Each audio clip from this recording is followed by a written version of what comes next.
The Sox have a 5-game winning streak. Last night's hero, Jared Saltalamacchia, helped the Red Sox take Game 1. Game 2 is next.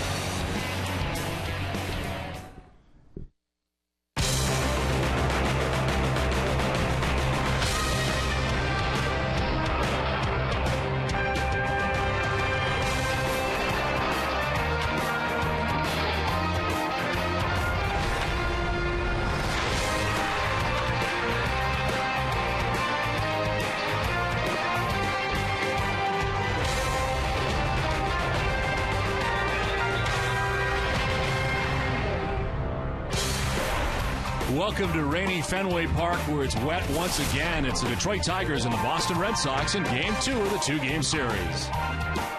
Hi again, everybody. I'm Don Orsillo, as always, joined by Jerry Remy. Welcome to Red Sox Baseball. Well, every now and again, you see a marquee pitching matchup, and tonight is very special. Justin Verlander matched up against Josh Beckett. Should be a lot of fun. And two guys that are pitching very well at this particular time. Of course, we know about Josh Beckett over his last 3 starts, has not allowed a run.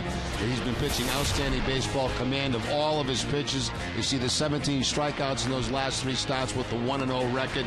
He's just been doing what he wants to do to the opponents. And on the other side, you got Justin Verlander, and boy, what a run he is on. A no-hitter against the Toronto Blue Jays the last time out, only giving up 2 hits to the Kansas City Royals. Here's a guy that will touch 100 miles an hour with his fastball, and as he goes deeper into the game, he seems to throw harder. So this is a great matchup at Fenway Park. Let's hope the weather cooperates and both guys don't have to be interrupted by rain, because that would be a shame to see that kind of matchup have to go that way. Terry Francona explains the approach. I mean, this guy tonight, you go into a game knowing you're not going to knock him around the ballpark. But if we can make him earn everything he gets, maybe we get him out an inning early. Maybe, makes a mistake, because his stuff is phenomenal. We'll find out in just a bit. It's a great pitching matchup, and we're back with more from Fenway right after this.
Hi again, everybody. I'm Don Orsillo, and welcome back inside the broadcast booth. The Tigers are here for Game 2 of the series. They're in second place in the American League Central. If you look up and down their stats, the thing that jumps out is their starting pitching, and it's been excellent over the last 9 games for the Tigers. They've got very good starting pitching, and it certainly starts with the guy that got going tonight.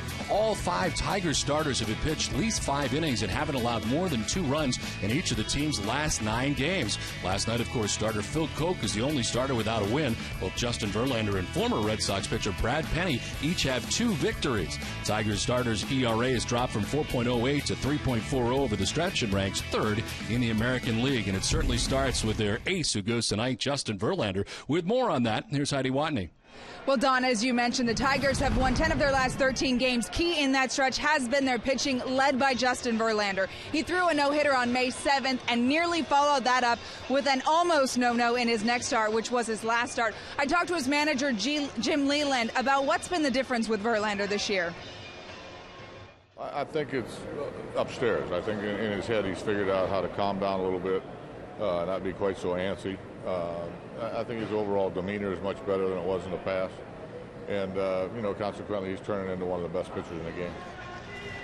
Verlander now has 2 no-hitters on his resume, and Terry Francona was asked what makes him so good, and he said with him you almost have to choose what pitch to hit. He can throw a 100-mile-per-hour fastball, and his off-speed stuff is so good that you can't really cover both all the time, Tito said, so you have to choose what to look for.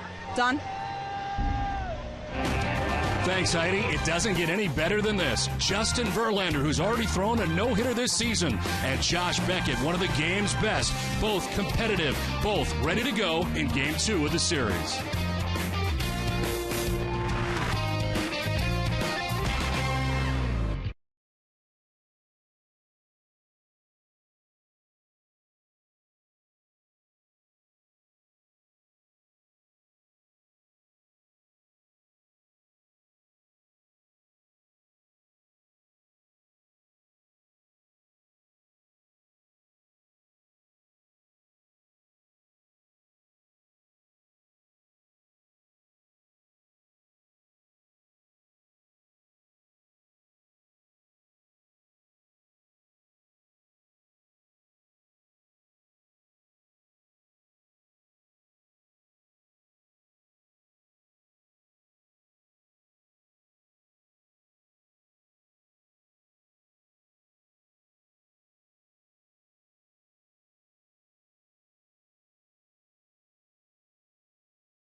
T.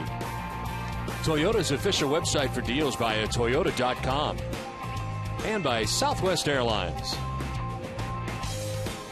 Well, the good news is the rain has come and gone, at least for now, as it rained here pretty hard late this afternoon. Tarp was on the field about half an hour ago. They've taken it off, and we are ready to start on time here tonight as the Red Sox have taken the field. Let's check out the visiting Detroit Tigers starting 9. It's Austin Jackson leading it off in center field with Scott Sizemore at second base batting second. Brennan Bosch is in right field. He bats third with Miguel Cabrera at first base in the cleanup spot.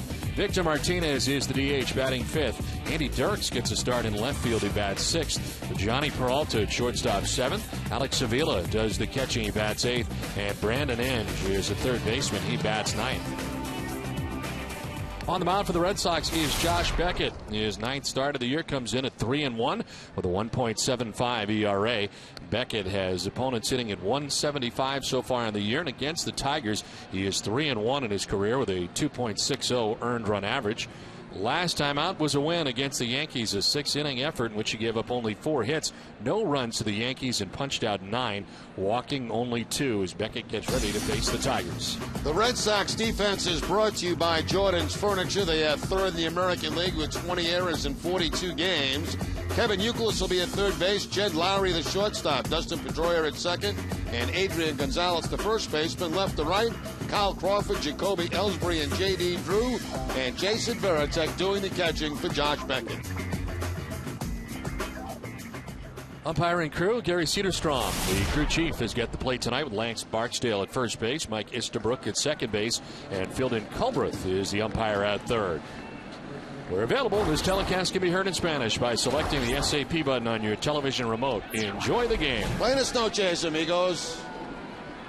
Well, the conditions right now are comfortable. It's 55 degrees. The wind again in from center field at 8 miles per hour, as it has been the last couple of nights. And in the forecast, yep, you guessed it, more rain.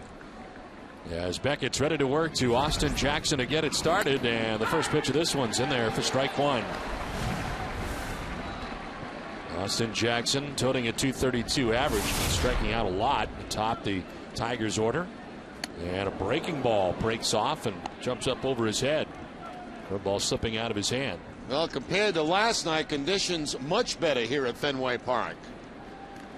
Yeah, we can see everybody in the outfield. Yeah, you can actually see the field tonight. It's a great development. Curveball snapped off in there for a strike this time, and it's 1-2. Back-to-back breaking balls from Beckett. The first one slipped out of his hand. This one over for a strike.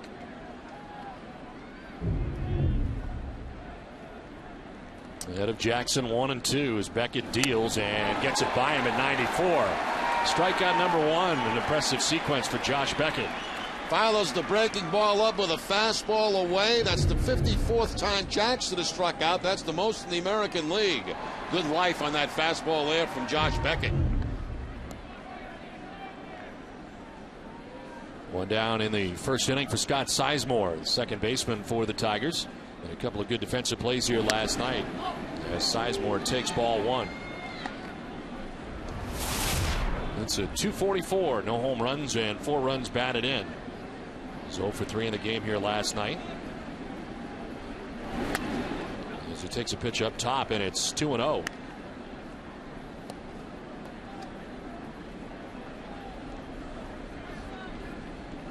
We talked about the Tigers pitching and how well they've done lately. The Red Sox starters have been just as good, and Beckett trying to keep this run going as part of a stretch of 5 wins in a row for the Red Sox. And last night, Clay Buchholz again outstanding, 7 shutout innings, struck out 7 along the way.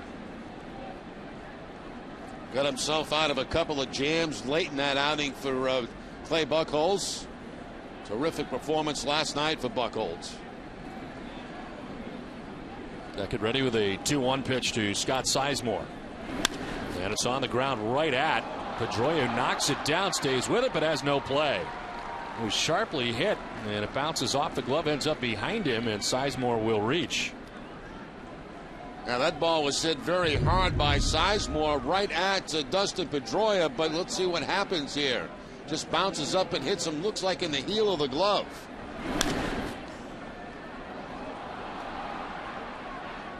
And by the time he tracks it down, wisely holds onto it.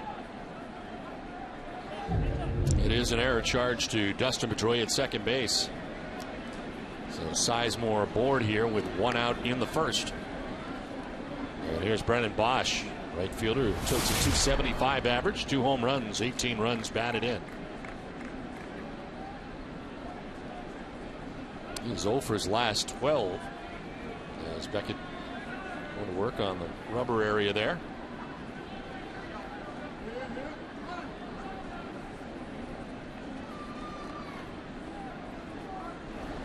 Breaking ball missing, low and away.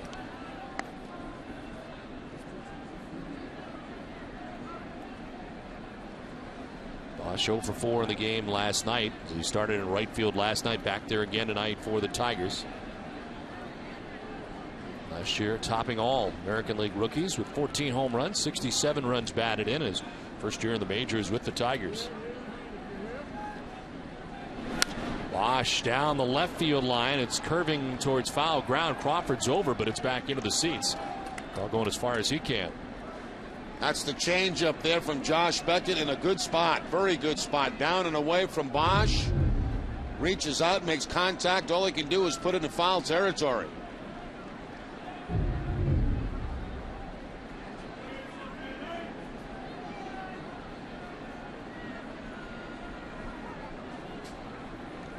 It's been a slow May after a very good start to the 2011 campaign for Brennan Bosch. He had a cool .319 in the month of April.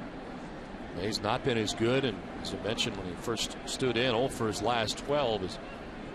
Gets the sign and gets back in here with a count of 1-1. And this is the first time that he has faced Beckett. Sizemore got a little bigger lead, and Beckett noticed as he checks on him at first base. Now Sizemore's got 1 steal on the season, has not been caught. The Tigers don't run very much. They are last in the league in steals.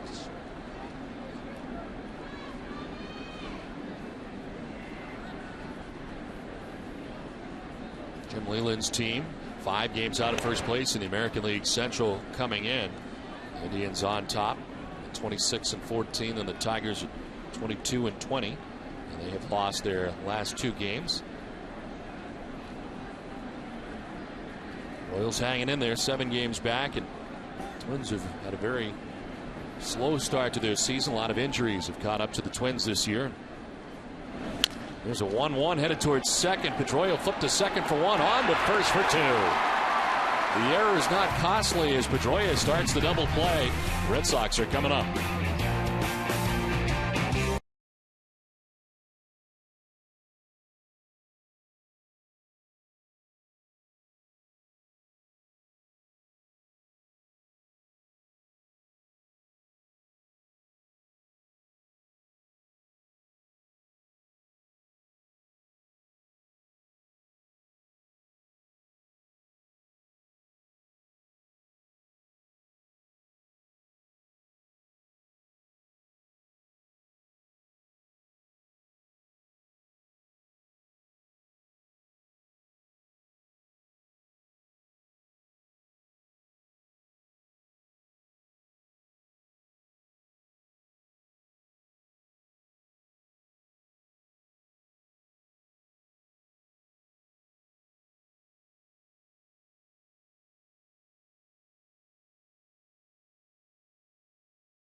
Score in the top of the first. Here come the Red Sox in the bottom of the first inning. As the Red Sox starting lineup is brought to you by your New England Chevy dealers.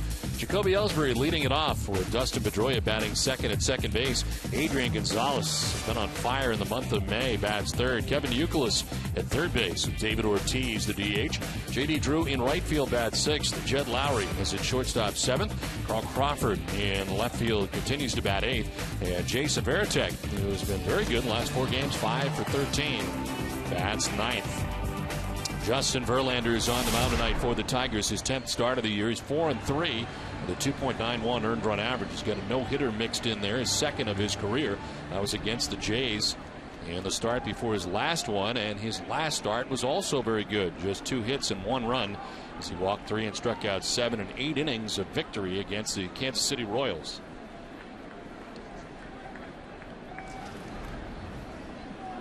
Verlander making his 33rd career start in the month of May. 20-8 record with a 2.62 ERA in May. He delivers strike 1 to Jacoby Ellsbury. His record against the Red Sox in his career, 2-2. Ellsbury at 297, 4 home runs and 19 runs batted in.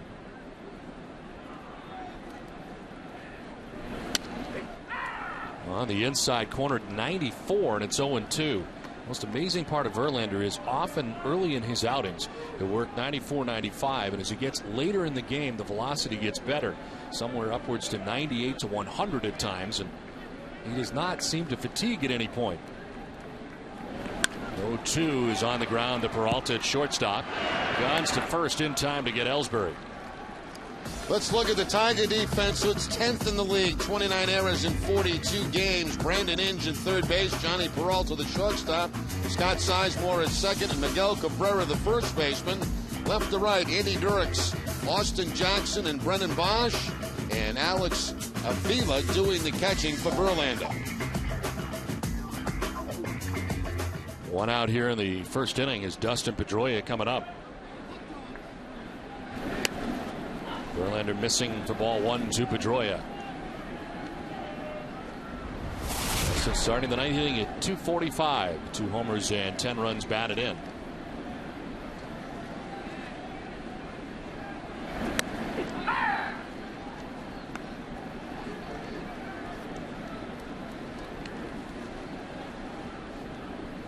Verlander has registered a quality start each of his first 9 starts of the season. This is in the air to right center field. Bosch and Jackson, and it is Bosch, the right fielder, who makes the catch, 2 down. Now the Red Sox tonight will see the explosive fastball from Verlander, a curveball, a slider, and a changeup. It's a changeup. He got Ellsbury to ground out on the start the ball game. That last pitch to Pedroia, the fastball. 2 outs for Adrian Gonzalez. Look at these numbers: a .322 average, 9 home runs, and 37 runs batted in. He was first in RBIs in the American League, tied with former Red Sox third baseman Adrian Beltre.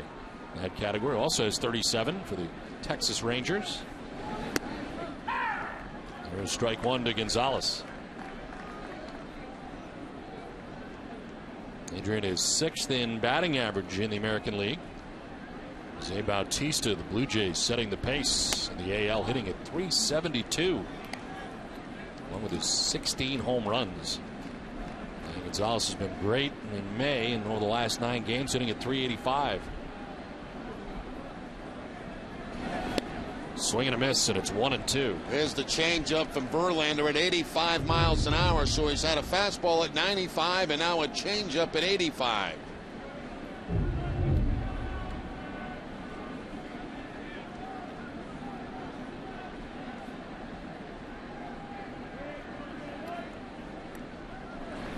Gonzalez to short left. Dirks coming over towards the seats, and in fair ground will make the catch. It ends the first. It's a 1-2-3 first for Verlander. No score from Fenway.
The Eastern Conference Final being played tonight in Tampa. After the game, stay with us for a complete post-game wrap-up with Catherine and Gordon. For more, including Doug Flynn's live blog of the game, visit NESN.com/Bruins. It is the top of the second inning back at Fenway Park. Miguel Cabrera leading it off here for the Tigers. And Victor Martinez and Andy Dirks to bat here in the second inning.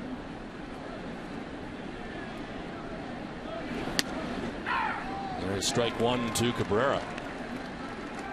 Josh Beckett and one base runner to deal with in the first inning as Scott Sizemore reached on the error. Charged to Pedroia at second base, but he quickly took care of that, getting Brennan Bosch ran into a double play, and now he's jumped ahead of Cabrera 1-2. Cabrera has faced Beckett 6 times in his career, does not have a hit off him.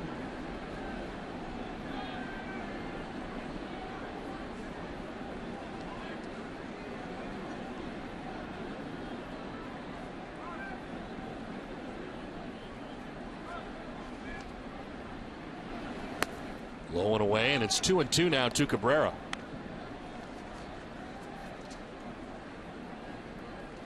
And since May 5th, just a 167 average for Cabrera, to give you an idea of where he was at one point during the season. He hits at 306 coming into tonight's action, even with a slow May.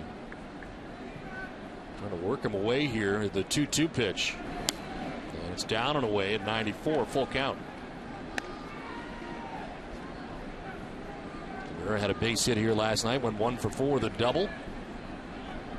He's been walking a lot this year. He's second in the American League with 34 walks and second in on-base percentage at .437. Two-seam fastball again away. And it's down low, ball 4, as Cabrera heads down to first base. First walk given up by Beckett. So the Tigers have the lead runner on here in the second inning. And here comes Victor Martinez.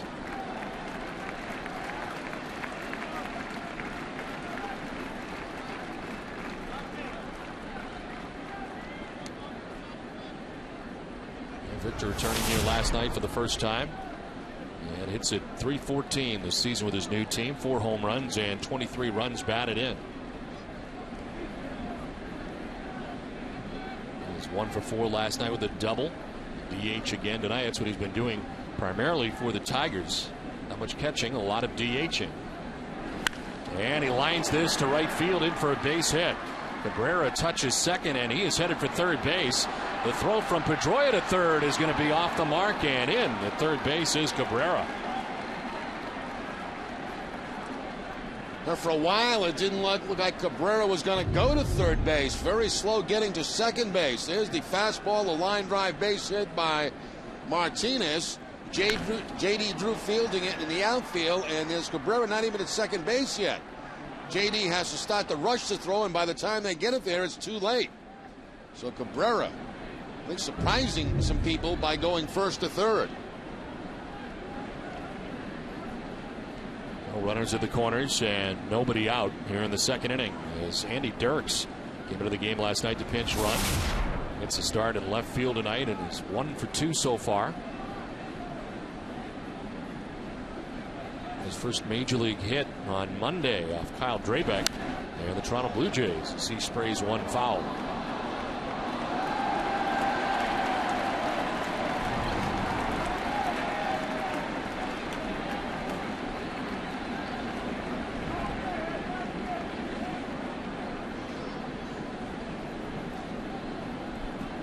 Cabrera at third base, Victor Martinez at first base, nobody out here in the top of the second inning.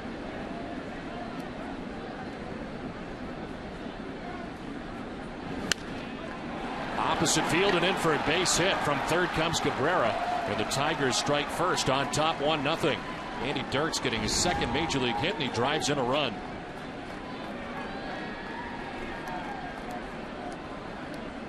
Well, Dirks that time gets a changeup from Beckett. That ball down, a little bit up, but not a bad pitch. But pretty good hitting there by Dirks as he covers the outside part of the plate and lines it to left field for the base hit. So the Tigers jump out in front 1-0 on the RBI by Dirks, his first RBI of the season.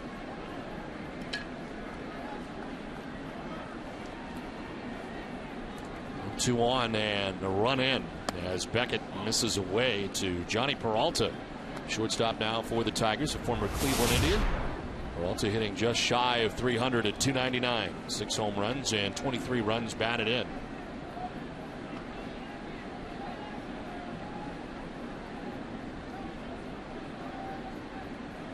It is raining in Baltimore, where the Yankees and Orioles will play game 2 of their series tonight. Here's a flare to shallow center. Ellsbury charging in will make the catch for the first out of the second inning. Just a flare by Peralta. No advance for the base runners, and Ellsbury takes care of out number one. Yeah, Peralta got a cut fastball toward the end of the bat, and the result, a little pop-up out towards center field. Here's the cutter from Josh Beckett. You see it going away and right toward the end of the bat of Johnny Peralta. 2 on, 1 away, and Alex Avila is coming up, the catcher. Avila last night had 2 hits, was 2 for 4.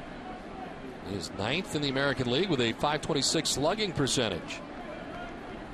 And has hit around .292 since the beginning of May. Very good defensive catcher. Takes the breaking ball for strike 1. Back to Avila, throwing out 31% of runners attempting to steal. He's second among American League catchers.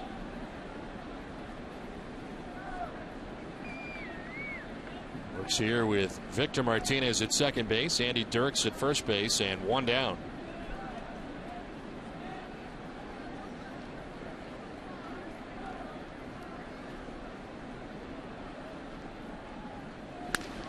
To right field. Drew coming in, and he'll go into the slide and not make the catch. Runners had to wait. Now they move ahead and do so successfully. Victor Martinez to third, Dirks to second, and Avila reaching at first with the third hit of this inning. Looked like J.D. Drew had this one lined up. He got a pretty good jump on this line drive as he goes into the slide, and it looks like it hits him off the wrist. I don't think it got any of the glove at all. Very tough to tell whether it got glove or wrist. Tries to rush the ball to second base, but not in time to get the force out there.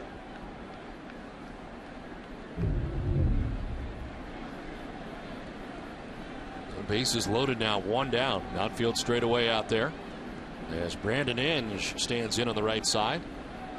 Enjoying his 34th birthday today is Brandon Inge. And a check swing foul over by the Red Sox dugout.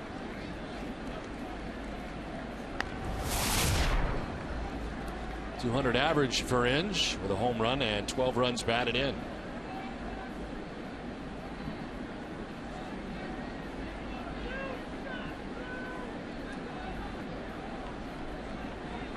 Also very good defensively, led All-American League third baseman in fielding percentage.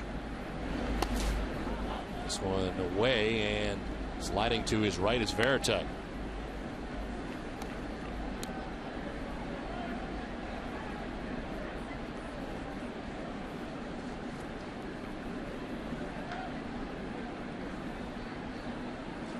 Inge is batting for the second time this year with bases loaded. He's 0 for 1 this season. As you saw, 327 in his career, and he jolts one to left, but Crawford's back there. Makes the catch and will draw a throw at third base, but Martinez not going anywhere. 2 down. Wow. That's a little bit surprising. Considering how deep Crawford was. I thought for sure that Martinez would be tagging at third base and probably have no problem scoring. That ball certainly hit deep enough. He tags and then holds right at the last minute.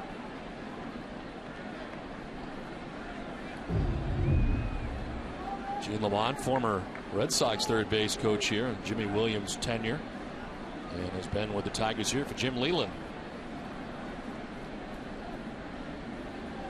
Bases loaded, 2 down, and Austin Jackson. Second look at Beckett tonight. He struck out against him in the first. And takes ball 1.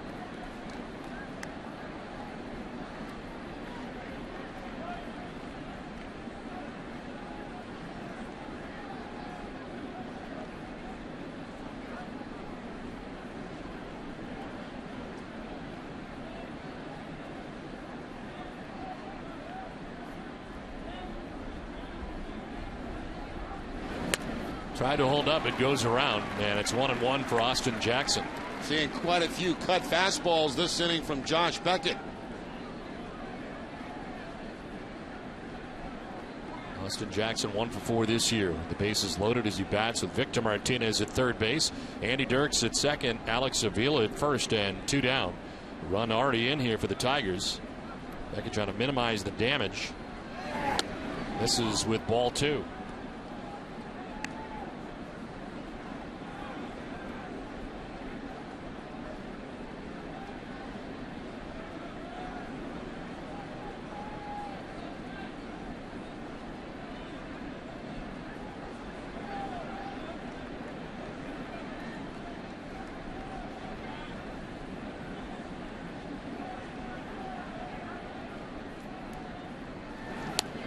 Going away, 3-1 now to Jackson.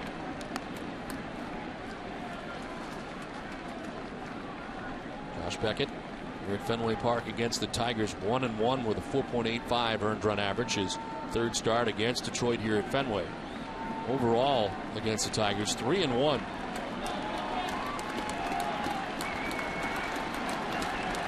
In a tough spot here in the second. 3-1 to Jackson. Swing.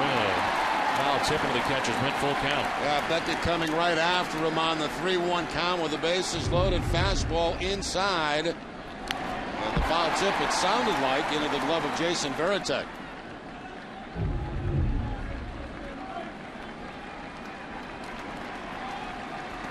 Everybody moving here with the bases loaded and 2 down. Full count to Austin Jackson.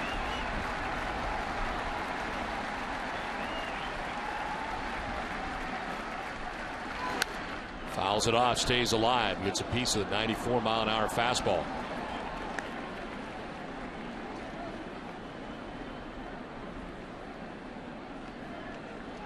On deck, Scott Sizemore.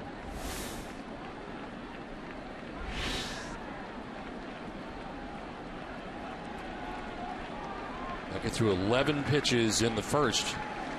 He's had to throw 22 so far here in the second. Trying to strike out Jackson.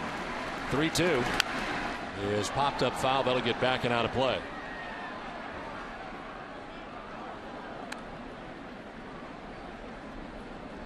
Cabrera walked to be in the inning. Victor Martinez single. Andy Dirks with an RBI single to left to score Cabrera. Peralta flied out. Avila would single to load the bases. And then Brandon Inge flied out to left. Martinez did not tag and try to score. He did tag and was able to draw a throw, but remained at third base. Its bases loaded, 2 down. 8th pitch of the at-bat for Austin Jackson. Jackson will pop it up into shallow right down the line. Gonzalez steps into foul ground to make the catch that ends the inning. Tigers get a run, inning and a half done, 1-0 Detroit.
official bank of the Red Sox television network. Commitment to passion and love of the game. Find out what we're made of at easternbank.com. Second inning back at Fenway Park as the Tigers have taken a lead here, 1-0. The base is loaded. Beckett able to work out of any further trouble. But Detroit pushes across a run for Justin Verlander as we head to the last of the second inning. Kevin Youkilis, David Ortiz, and J.D. Drew. Part of our key matchup brought to you by New England Acura dealers. Youkilis against Verlander, pretty good. 5 for 14, couple of home runs and 3 runs driven in.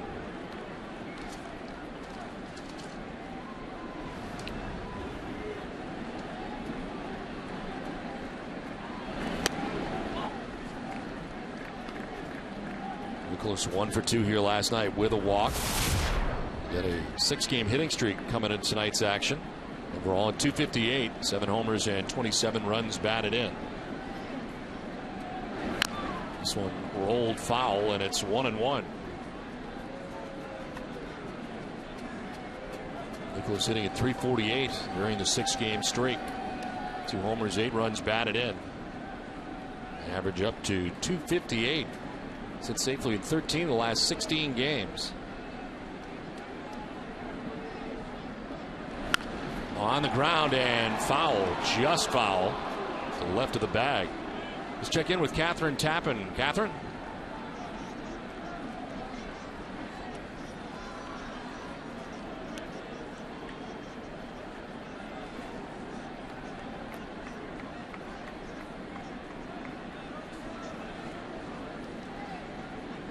Okay, Catherine, thanks very much.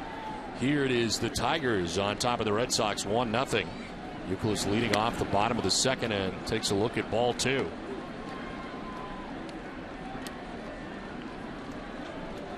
Youkilis, Ortiz, and then Drew featured here in the second inning.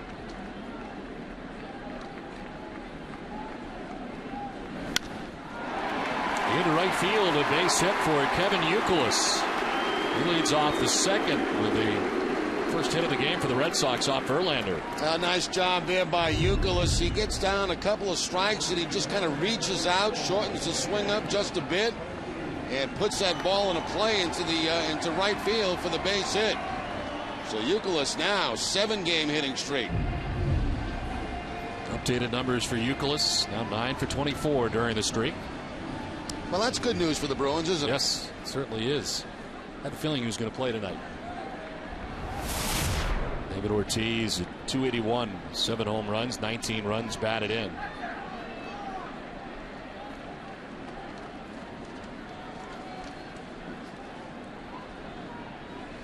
David's gone deep in 3 of the last 7 games. That was 7 home runs on the year, 19 runs batted in. Shift on here for the Tigers and a check on Youkilis.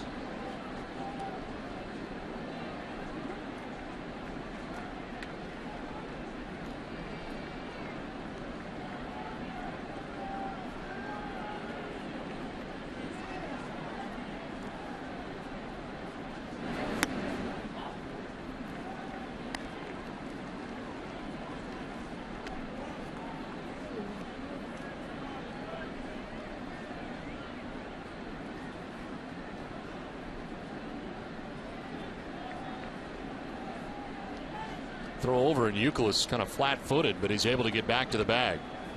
Kevin probably stunned. He's got a couple of throws over to first base. He does not have a steal yet on the season. Almost caught him in between steps that time.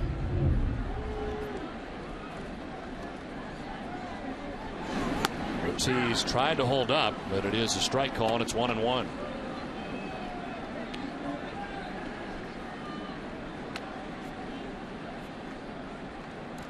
David does not have a hit so far in the homestand. 0 for 7 in his current stand for the Red Sox. First the Orioles, now the Tigers, and Cubs will be here beginning tomorrow. Ortiz slices it foul, and it's 1-2. Back-to-back changeups to David Ortiz.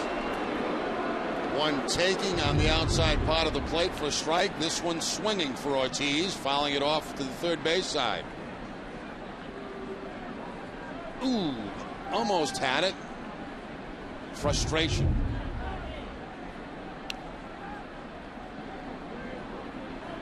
Another check on Euclid. He's got this kind of attention a long time. So is that Ricky Henderson? Yeah, jam the finger diving back.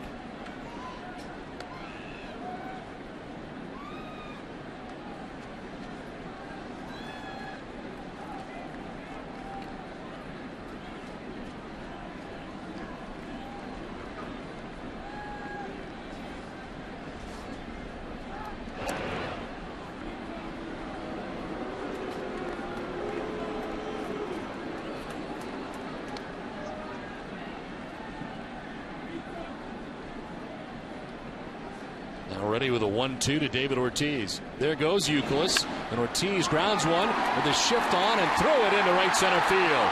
Euclid keeps on going to third on the base hit, not hit hard, but well placed by David Ortiz for the right side. Now David Ortiz gets the first curveball of the game that Verlander has thrown and just taps it through the infield. You see the shortstop going to the bag, and then that leaves kind of a vacant hole because Euclid was off at first base. So with Euclid running, that actually opened up a hole for David Ortiz, and Euclid goes first to third.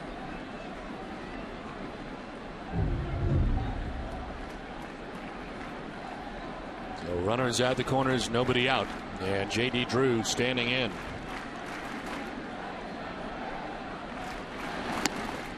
Takes ball one away. We had last night off. 2 for 4 so far in the homestand and hitting at .243. 2 homers, 8 runs batted in as bats with runners at the corners, nobody out. And Drew takes strike one.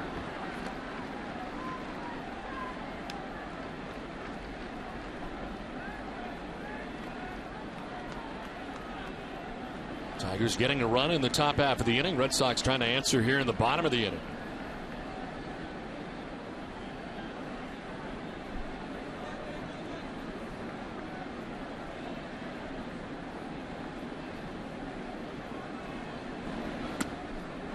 Down and in, 2-1.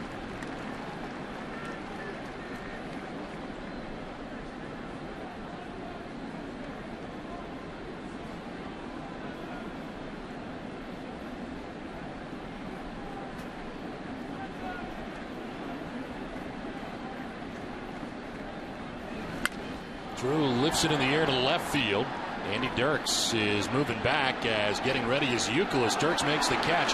Euclid is coming home, and the throw is not going to be in time. Red Sox tie the game. Euclid wasn't sure if he touched the plate or not, so went back to make sure. As Drew gets the sacrifice fly, and it's a 1-1 game. And good heads-up base running also by David Ortiz at first base. First of all, here's the fly ball deep enough in the outfield to get Euclid home. And the throw is going to go up over the cutoff man, as you can see, and Ortiz takes second base. He gets into scoring position.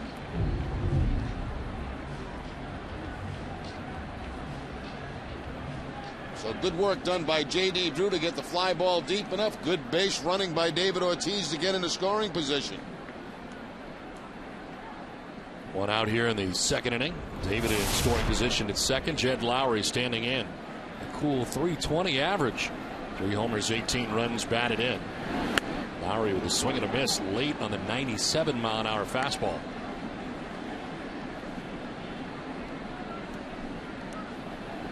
Lowry's hit safely in 11 of his last 13 games.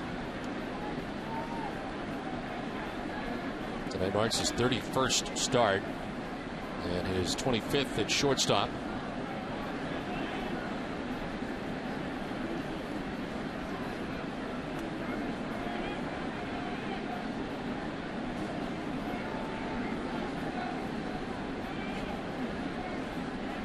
Ortiz at second, one down, a run in to tie this game. Swing and a miss. Again a fastball, and again Lowry behind it, 0-2. Last 2 fastballs, 97, 96 from Verlander.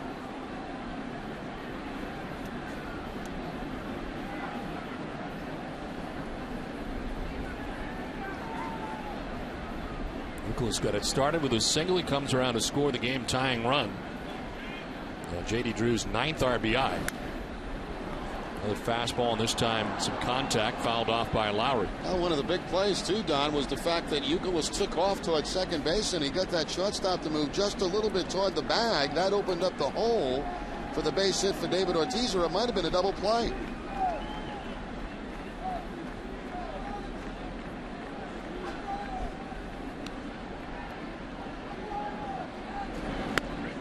Breaking ball for strike 3. Lowry takes with him the first K for Verlander. That's pretty nasty right there. That's the curveball from Verlander, picking up the outside corner against Jed Lowry. Take one more look at that play where Youkilis is off, and you can see that the shortstop Johnny Peralta took a step towards second base. That opened up a hole, and that allowed Youkilis to go to third base. And then eventually scoring, of course, on the sacrifice fly. Carl Crawford takes a look at strike 1 from Verlander. Crawford checking in, hitting at 205. The home run, 10 runs batted in. He was in the game last night against lefty Phil Koch. And Crawford is 0 for 2. He's grounded softly towards third. Inge on the run, barehanded, and in time to get Crawford. So that will end the inning with the Red Sox get a run and tie the game 1-1.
By a Fenway Park brick that becomes part of Red Sox history. Your unique message will be engraved onto a brick placed inside the ballpark concourse at Gate B or C.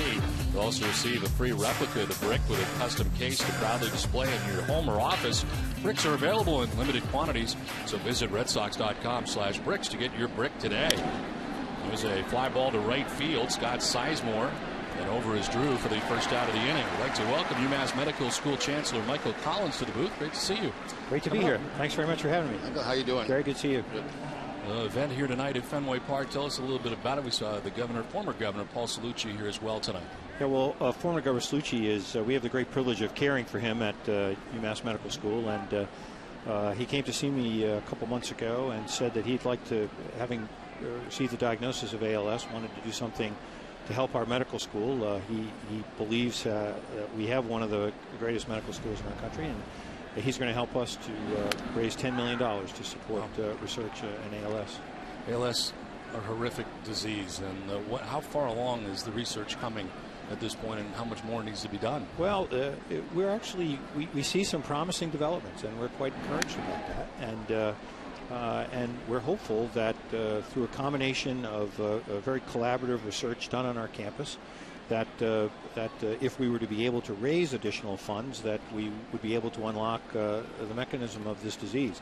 It's a rare moment in medicine where you could actually change the course of the history of a disease. And the governor partnering with us gives us a great opportunity to do that.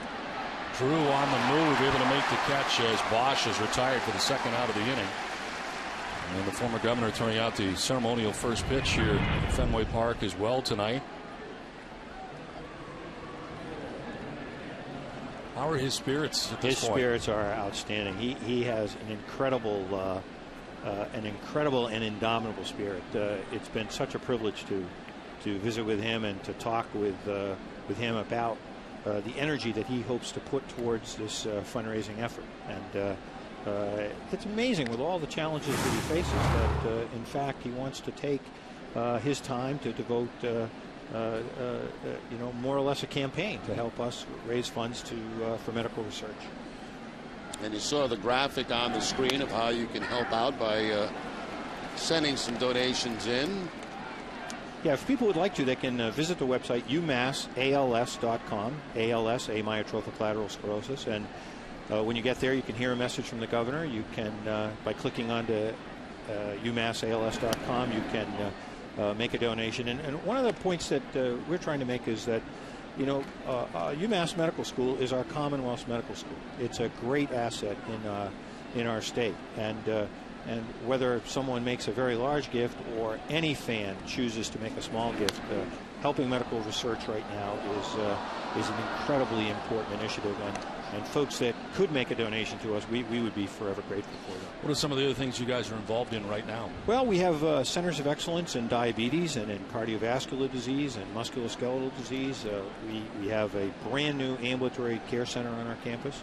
We're in the process of building a new education and research complex. It'll be one of the biggest non-transportation construction projects in our area, and we continue to recruit the most outstanding medical students. So you have to be from Massachusetts to go to our medical school, and we have the most incredible group of young students that come.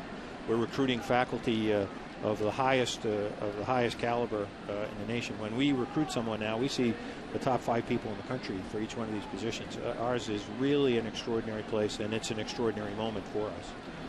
Well, we hope fans out there will donate, as this one is to center field. There is Ellsbury, and our thanks to Michael Collins. Thanks for coming up. Thanks for having me very much. Nice to be with you guys. Thank you. Thank you. Red Sox and Tigers are tied 1-1.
favorite baseball team any time of day or night. Flip your radio on the WEI Sports Radio Network. It's the home for Dennis and Callahan. Heard every weekday morning at 6 and also seen right here on Nesson. Who doesn't love Wally? You head to the last half of the third inning at Fenway Park. What's not to love? Sometimes you have some problems with him. We've gotten along very well. Communication problems. Yes. It's really one-sided. Jason Varitek, Jacoby Ellsbury, and Dustin Pedroia to bat in the third inning.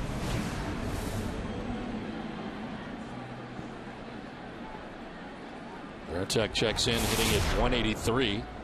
No home runs and 5 runs batted in.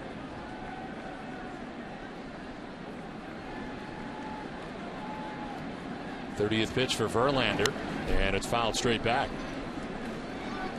It's on fastball at 96, 97 miles an hour last inning from Verlander.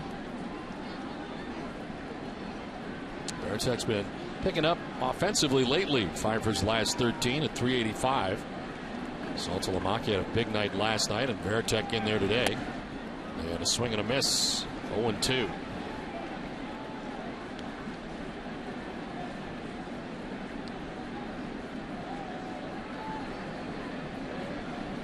Big hit in last night's game. He gave the Red Sox a 1-0 shutout win. This is elevated at 96. Varitek not chasing.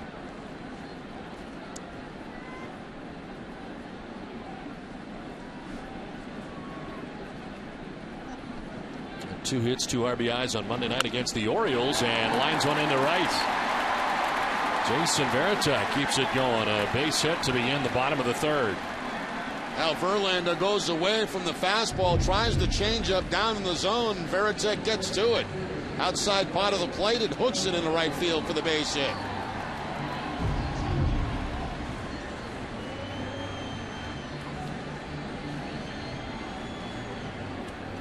Last 5 games, the numbers jumping up for Jason Varitek. Got a base hit to begin the third inning, and here is Jacoby Ellsbury.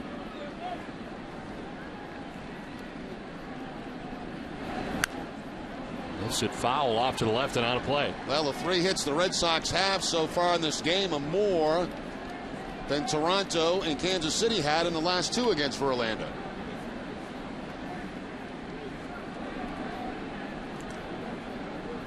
Two of them coming in the second, one here in the third.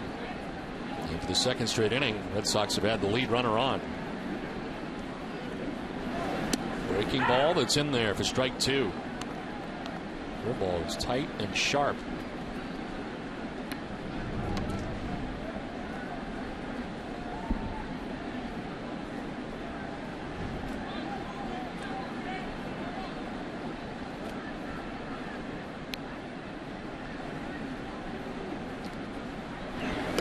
Ellsbury strikes out.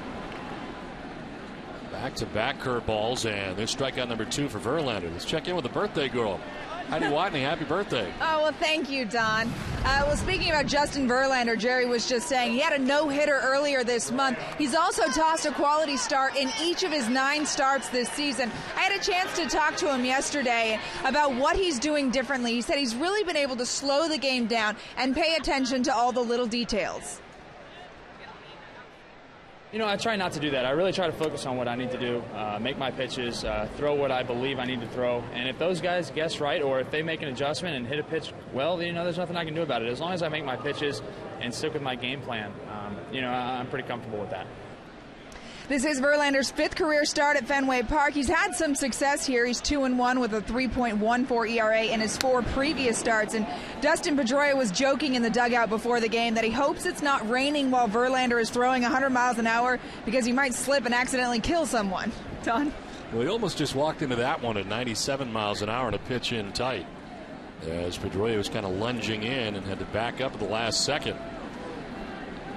Fortunately, no rain yet here at Fenway Park at the moment, as Pedroia takes strike 2. Verlander makes it sound so simple. All the success he's had. Well, he's also blessed with a tremendous throwing arm.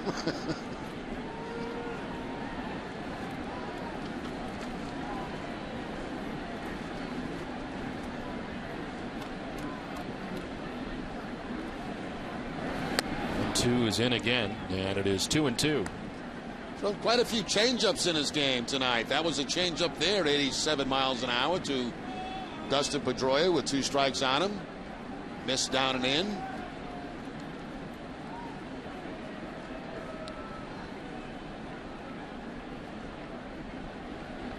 All of his success, he has not won 20 games yet in the majors. He's been very close a lot of the years. 2006, a 17-game winner. 07, an 18-game winner. 08, he won 11 games. Amazingly, won 11 and 17. And then 19 and 9 in 2009. Last year, 18 and 9. But has not won 20 yet. First round draft choice by the Tigers. Second overall in 2004.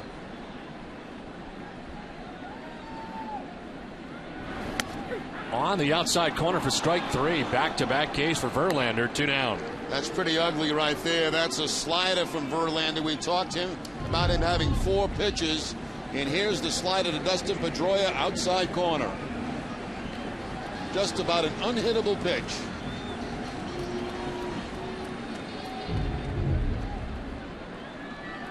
So 2 down here in the third, and here is Adrian Gonzalez. Flied out to left field in the first inning. 0 for 1 against Verlander tonight.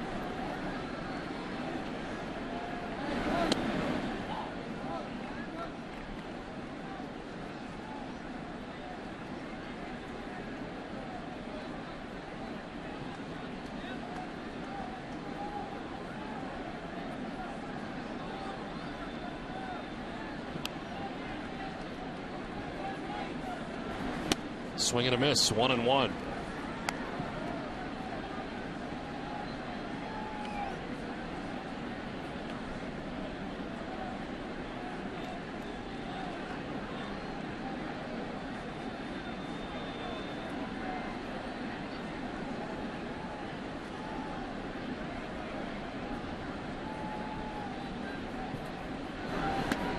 Ball missing away, and it is 2-1.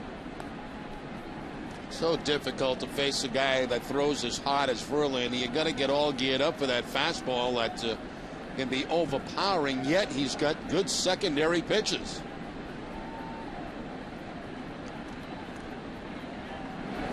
Coming in and just missing inside. 3-1. 97.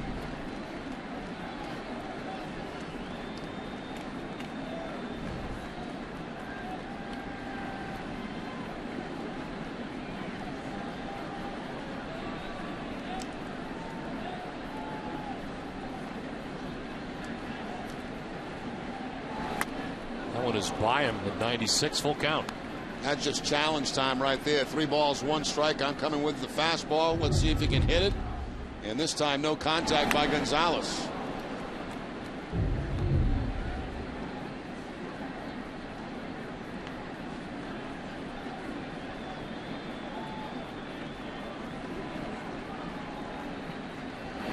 Swing and a miss. He elevates it at 98, and Gonzalez cannot catch up. Strikes out the side. Game tied 1-1.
Park to see two great Red Sox games. First, be there when the Red Sox play the Chicago Cubs in their long-awaited return to Fenway Park this coming weekend.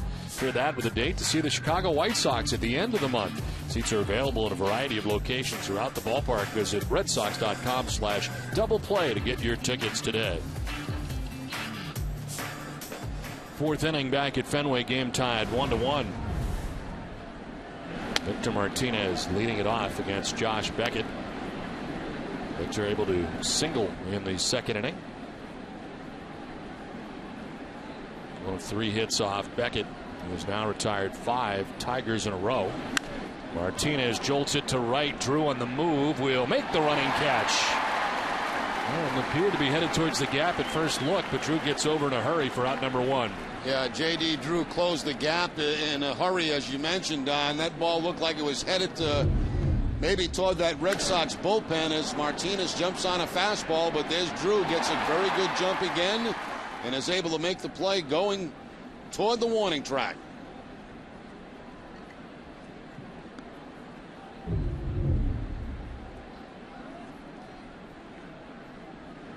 One down here in the fourth inning. Andy Dirks drove in the Tigers' run with a single in the second inning. In the air to right, Drew going back. It is hit well, but Drew's back there just shy of the track. 2 down.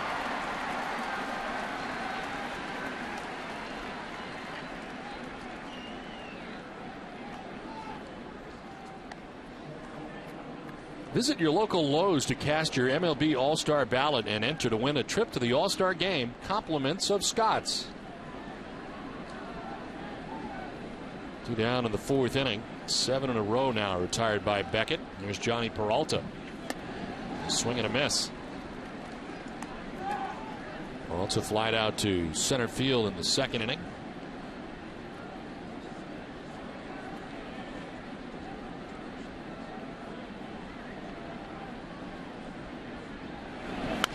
On the ground towards Lowry at shortstop, rounds in behind it, and the throw in time. Beckett has a 1-2-3-4. He's retired 8 in a row. Game tied 1-1.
By Arbella Insurance features Peter Gammons with Jose Iglesias, the Tigers' Justin Verlander, strange Sox wins from the 1986 season, and much more. Catch the Ultimate Red Sox Show this Sunday at noon. David Krejci has given the Bruins a 1-0 lead in Tampa Bay tonight in Game 3. Still in the first period as that game underway, and the Bruins on top. 1-1 game here as we head to the bottom of the fourth inning. Kevin Youkilis led off the second inning, leads off the fourth inning, and led off that second inning with a base hit. Came around to score the Red Sox run. There's strike one to Youkilis. Verlander gave up a leadoff single to Jason Varitek in the third inning, but then promptly struck out Ellsbury, Pedroia, and Gonzalez. They get out of the inning very quickly. Youkilis takes the breaking ball for strike two. Got to pepper that goalie right now. Pepper with a lot of shots, Don, because he's going to be shaken up after that last game. 6 goals against. Keep the pressure on. Just fire away. Get about 3 guys in the front of the net. You want 3 guys in front. Why not? Somebody's going to pass it. You need the other. Nah, just shoot it. Shoot it. Hope for a rebound. Why not all 5 guys in front of the net? Just bring them all right up to the front. Swing and a miss. Youkilis goes chasing. Appeared to be a slider, and it's 4 straight strikeouts now for Verlander. Well, Verlander right on target right now. As you mentioned, the 4 straight strikeouts. That's the slider again. Very tough to stay off of. Both pitchers pitching very well in this game, as expected. One down for David Ortiz. Singled in the second inning.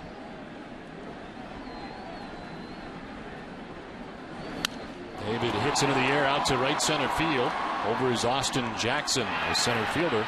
And there's 2 down. It's time now for tonight's AT&T trivia question. We're the only 3 pitchers to throw a no-hitter in 2007.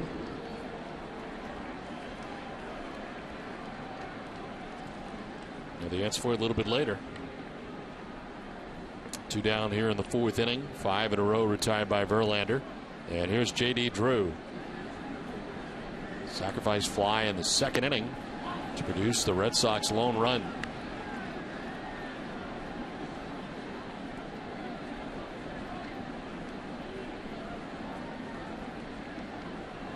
A 1-0. In the air to right, struck well. Bosch going back, looking up, and that ball is gone. J.D. Drew hits a home run, his 3rd of the year, and it's 2-1. Red Sox on top.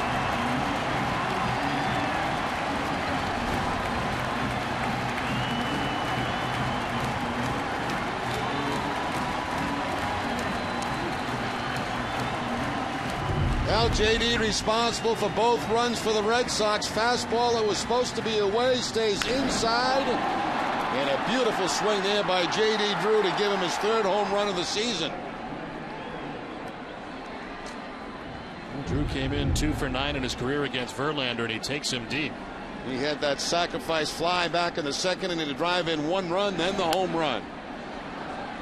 Hess and Hess Express are proud sponsors of the Red Sox and the Red Sox on Nesson. During the 2011 Red Sox season, Hess and Hess Express will donate $500 to the Pediatric Trauma Program at Children's Hospital Boston for every Red Sox home run. Hess and Hess Express, committed to helping the cause.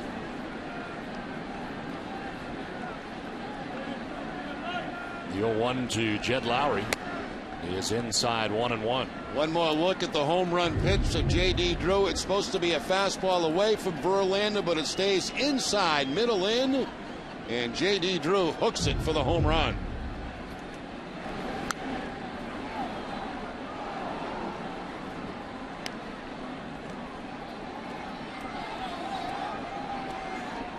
The Yankees and Orioles were late starting tonight. It was raining in Baltimore. The Yankees have jumped out to a 5-0 advantage over the Orioles tonight. Still batting in the first after a win in 15 innings last night. Breaking ball misses, and it is 2-2. Verlander wants a new baseball. Tampa Bay, Toronto all tied at 1. That's in the 5th inning. Was Tampa Bay leading the Red Sox by 2.5 games coming into tonight's action.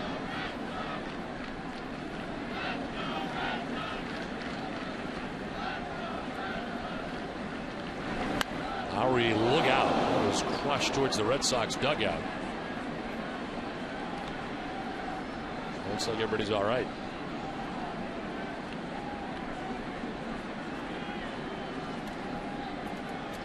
Tim Wakefield almost wore that baseball. That thing hit off the facade there right above Terry Francona's head.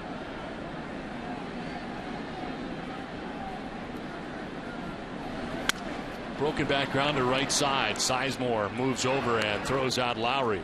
But a solo home run for J.D. Drew has the Red Sox on top 2-1.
Adrian and Betsy Gonzalez to help local families by donating $1,000 for every home run Adrian hits this season to select Habitat for Humanity affiliates in eastern Massachusetts. Solo shot for J.D. Drew. He supplied both Red Sox runs, first a sac fly and then the home run. And Red Sox have a 2-1 advantage over the Tigers. It's on to the 5th inning. And Alex Avila to lead it off here for the Tigers. Brandon Inge and Austin Jackson. Avila with a single his first time up in the 2nd inning. One of the 3 hits the Tigers have against Josh Beckett, who now has a lead.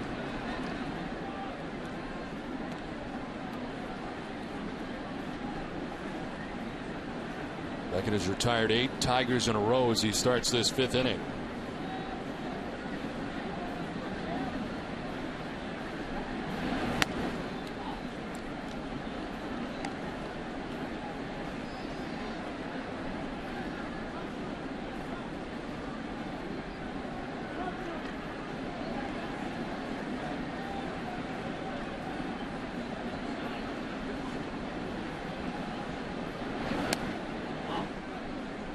Beckett falling behind 2-0. Avila, then Inge and Jackson here in the 5th. A big strikeout night so far for Beckett. He's got 1 K. First batter that he faced in Austin Jackson in the 1st inning. He's walked only 1 batter. Comes a 2-0. To left field and deep. Crawford going back at the wall. It's off the scoreboard.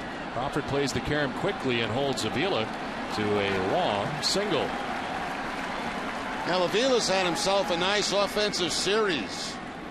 Couple of hits in this ball game tonight, both on fastballs from Josh Beckett. There's a fastball up in the strike zone, and Avila takes it to the opposite field off the wall. Crawford gets it back in quickly for the single.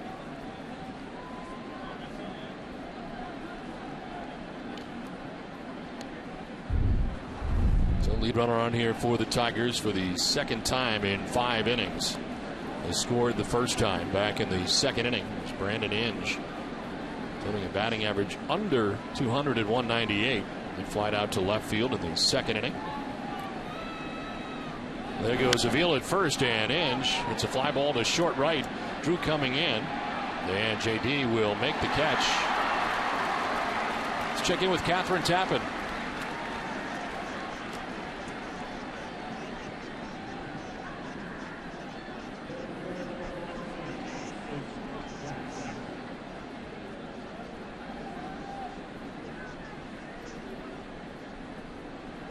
Okay, Catherine, thanks very much. Here, the Red Sox have a 2-1 advantage over the Tigers. 1 out, 1 on here for Detroit. And it's back up top for Austin Jackson, who is 0 for 2. He struck out swinging and fouled out down the right field line.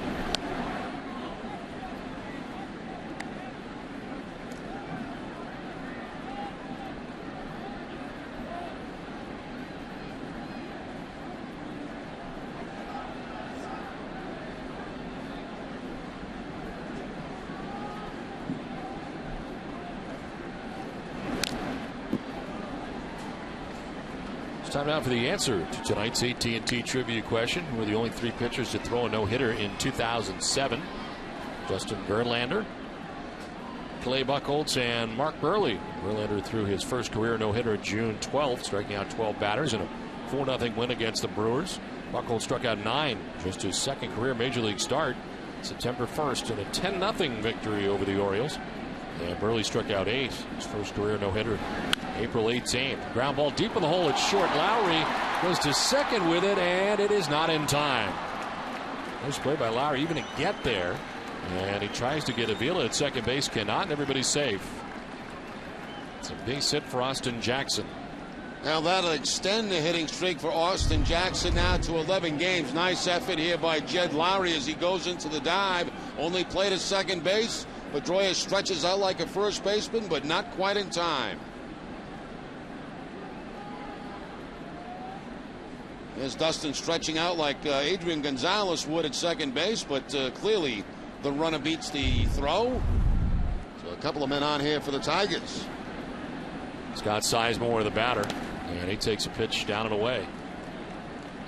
Reached on an error in the first inning and popped out in the third.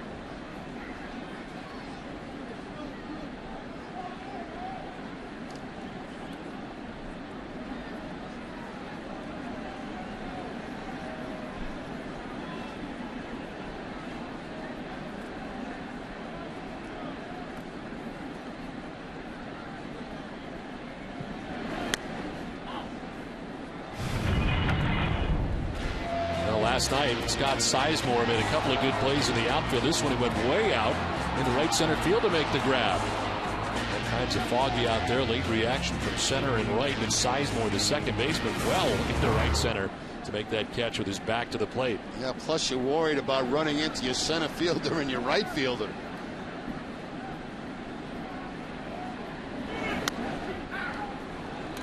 Spoken like a true second baseman that you were. Yeah, look out. Please let me through. Here I come. Please, no one hurt me. Please, no contact.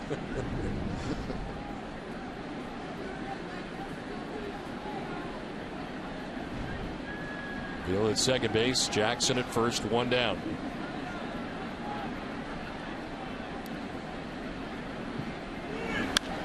In the air to right field. J.D. Drew racing towards the line, coming in. And he makes the catch in fair ground. No advance for the base runners. 2 down. Have breakfast with Larry Lucchino, Charlie Jacobs, and Steve Paliuca on May 25th as they talk about big business of sports. Register at eventmanagement.org/New England. 2 down in the 5th inning. 2 on for the Tigers, and Brennan Bosch coming up. Lowry comes in for a word from shortstop with Josh Beckett. Bosch bounced into a double play in the first inning, flied out to right in the third, and is 0 for his last 14.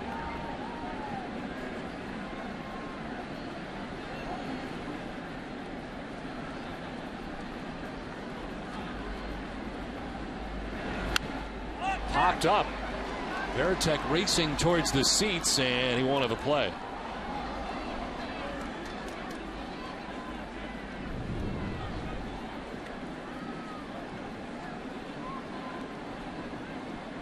And Bosch will have another chance here, down 0-1.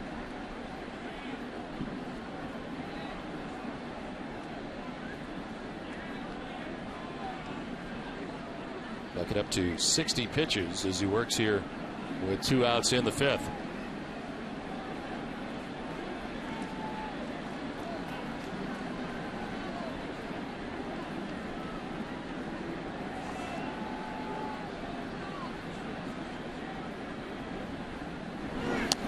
away, and it's 1-1. What do you see from Josh Beckett this year that perhaps we didn't see last year from a consistency standpoint? Well, I think, the life on his fastball, Don, has been better. There's no question about that. I mean, the games that I've seen him pitch, he's pretty much had almost all his weapons to work with. His curveball, his changeup, to me, is better than what we've seen in the past. There's quite a bit of difference now between his fastball and his changeup, where that wasn't always the case.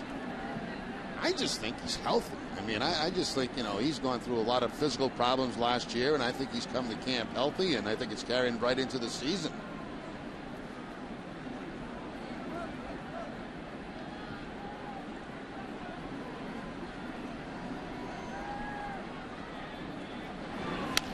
On the ground right side, Pedroia will go to first, and Beckett gets out of trouble in the fifth. Tigers strand a pair halfway through this one. Red Sox have a 2-1 lead.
Brought to you by Eastern Bank. Commitment, compassion, and love of the game. These are just some of the things Eastern Bank is made of. Find out what we're made of at easternbank.com.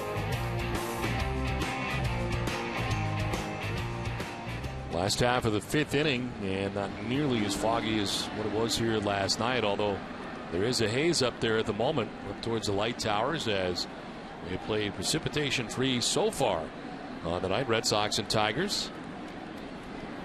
We play into the last of the fifth. The Red Sox on top 2-1, and it's Carl Crawford who takes strike one.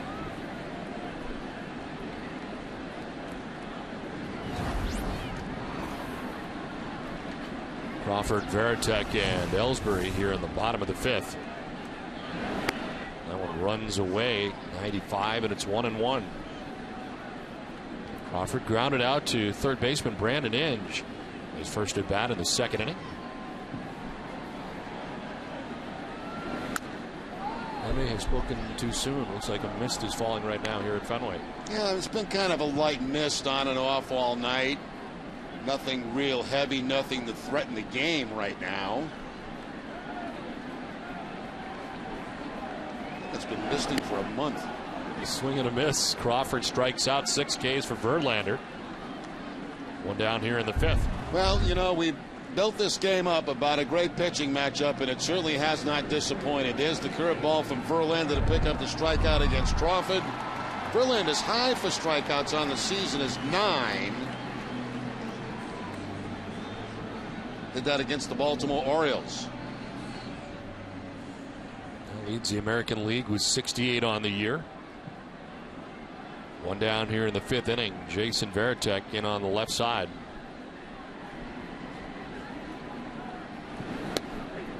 And he takes strike one. He has one of the 4 Red Sox hits on the night off Justin Verlander. He singled to begin things in the 3rd inning, but did not advance.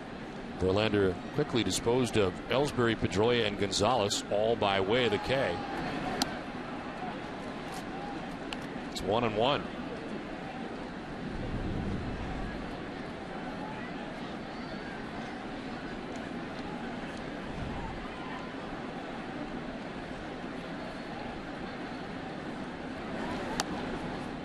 I don't know when it's coming out, but you folks down in Providence in the Rhode Island area, if you get the Providence Journal, keep your eye out for a story on Don Orsillo. It's coming out soon.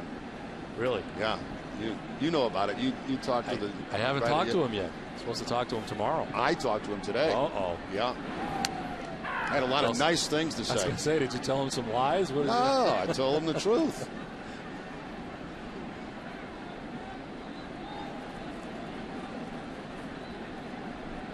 It'll be like an interrogation, I think, tomorrow. 2-2 is missing high and inside. Full count.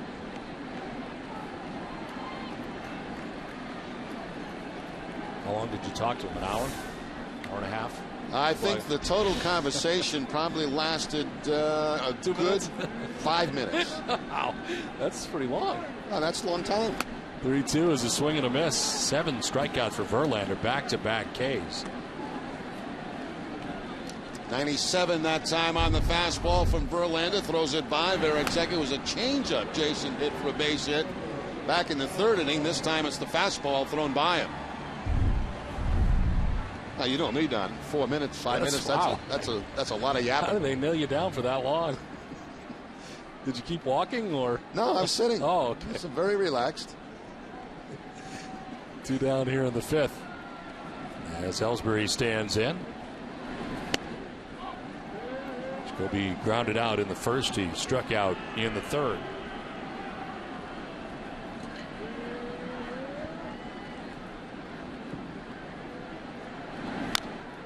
Rolls it over foul. 1-1. Covidien, a global healthcare products company, is a proud sponsor of the Red Sox Foundation, helping to address health needs in our communities.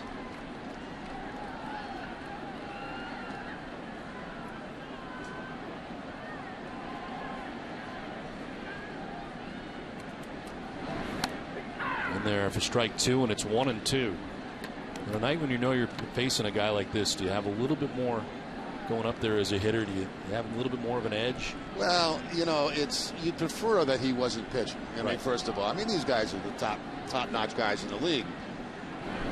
But yet you take it as a personal challenge. You try to survive. You really do. Ellsbury is 0 for 3 as he grounds out. We played 5. It's 2-1 Red Sox.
Series that has finally arrived.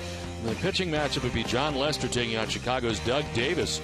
Plus, the Boston Globe's Pete Abraham will bring you the latest Red Sox and MLB news.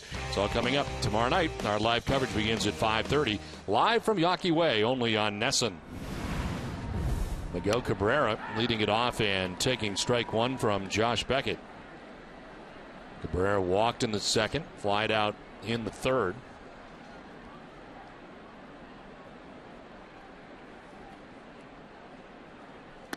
Breaking ball and a swing and a miss. It's 0-2.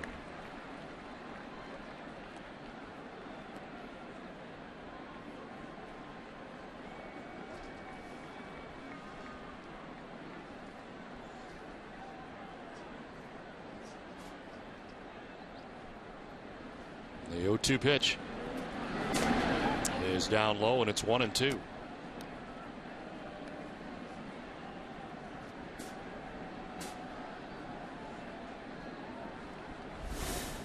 Victor Martinez waiting on deck, then Andy Dirks expected here in the sixth.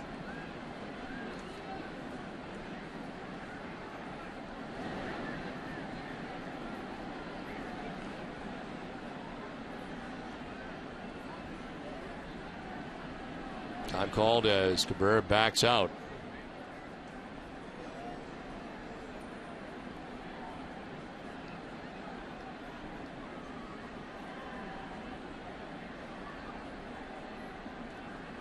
Cut fastball inside. And it's rolled foul. Still 1-2. Don't see that very much from Josh Beckett. Most of the time it's to cut it away, but that time he wanted to go inside with it against Cabrera. Cabrera fouls it off.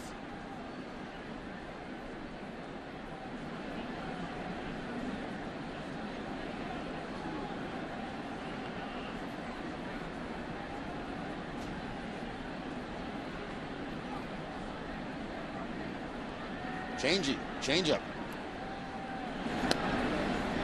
Changey misses down and in, 2-2.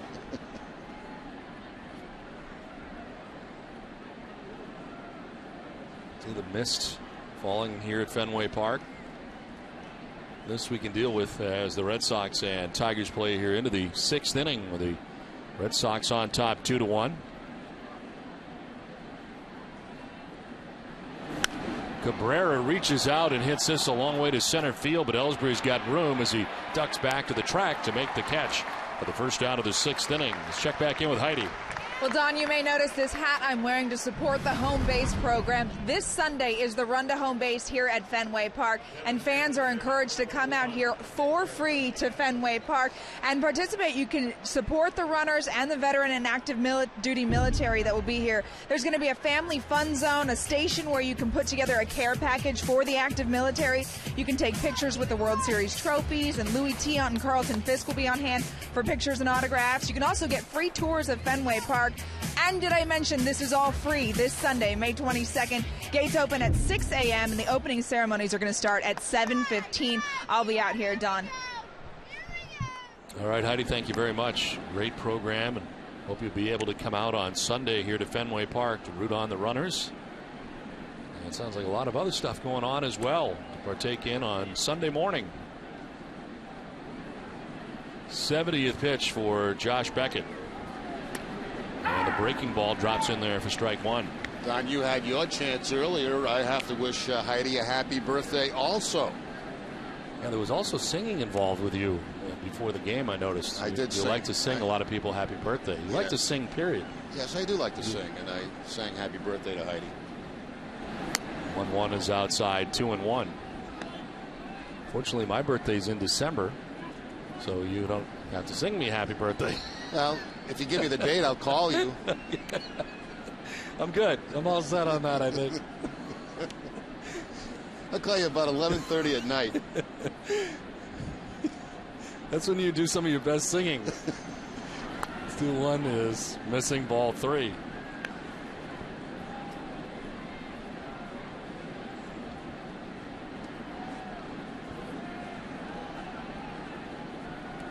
Well, Victor Martinez has one of the hits off Beckett.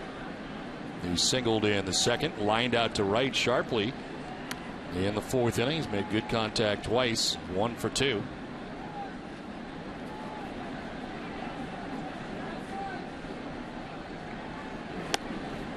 is down and in for ball 4.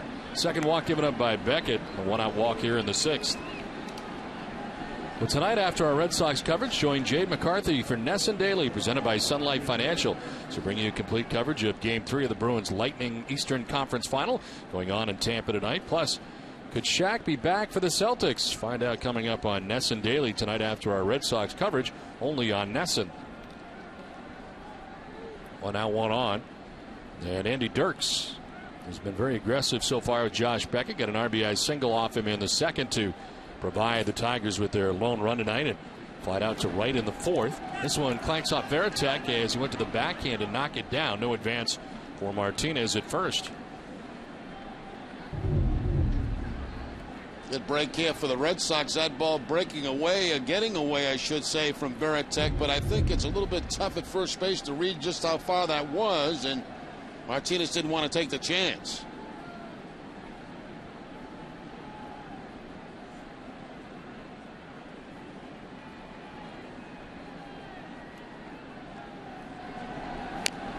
Tap foul, 1-1.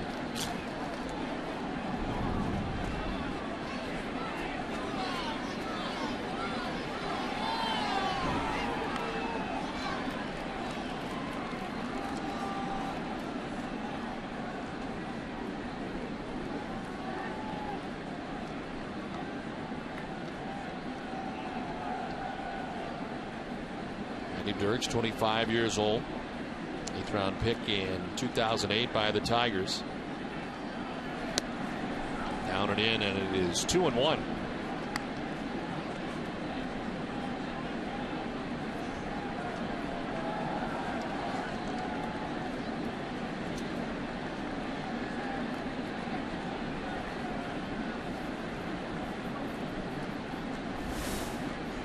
Johnny Peralta waits on deck. 1 out, 1 on. Red Sox on top, 2-1. In the air down the left field line, foul. And it's 2-2 to Andy Dirks. Getting a chance to move up to the big leagues with Maglio Ordonez going on the DL with right ankle weakness on May the 11th. Also on the DL for the Tigers, Carlos Guillen. Had the knee surgery down at the end of spring training. Joel Zumaya has been out for a long time. Again, he can't seem to get healthy, and it's on the 60-day DL right now. 2-2 is strike 3. Second strikeout for Beckett, his first since the first inning, and there's 2 down. And both strikeouts have come on the fastball inside corner that time for Josh Beckett to pick up the strikeout.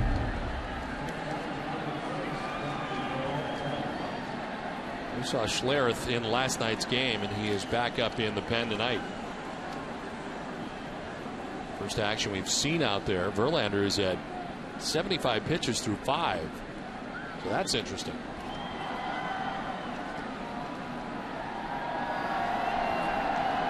Peralta takes strike 1. You look at Verlander's last 2 outings, 108 pitches in the no-hitter, 105 in his last outing in 8 innings against Kansas City. And again, he's at 75 right now.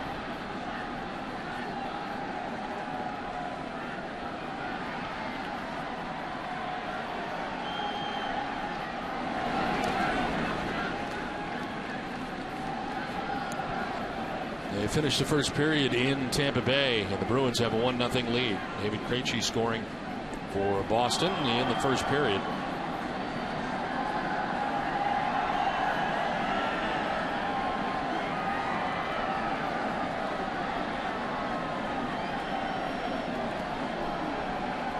A 1-1 pitch to Peralta.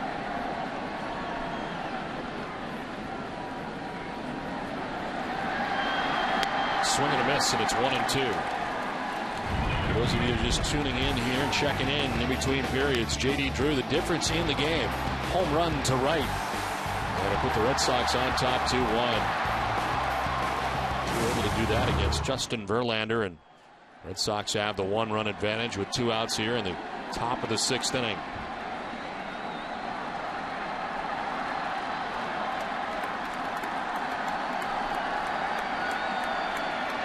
Beckett just struck out Andy Dirks and is ahead here 1-2. 2-2.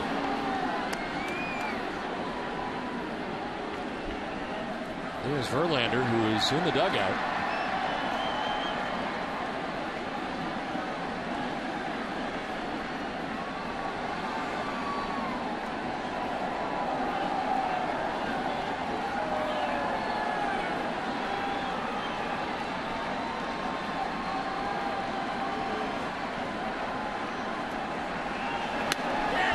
Tried to hold up and did not.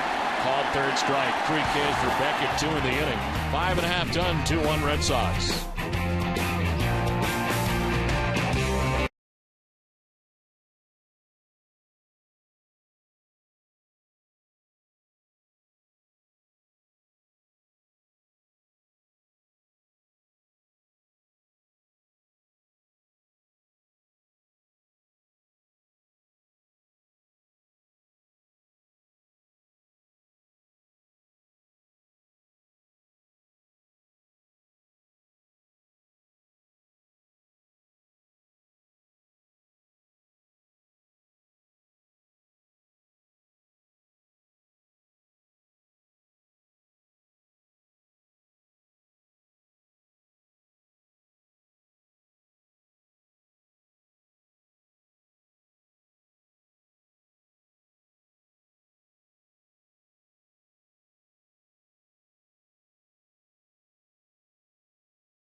How you're treated. We'll take a look at a couple of strikeouts from both Josh Beckett and Justin Verlander. Beckett with fastballs for strikeouts. We'll see a couple of breaking balls from Verlander, a slider to Pedroia, and then a curveball to Kyle Crawford for a strikeout.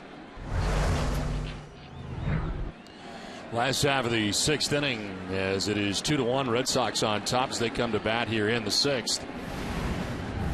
Verlander back on the mound. Pedroia, Gonzalez, and Youkilis featured in the inning as Pedroia takes a look at ball 1. Justin Verlander starting the 6th inning. 5+, 4 hits, 2 runs. Hasn't walked anybody. 7 strikeouts. Struck out the side in the 3rd. This one is skied foul, 1-1. Well, the Red Sox have action all of a sudden in the pen. Matt Albers is throwing. 83 pitches for Beckett through the first 6.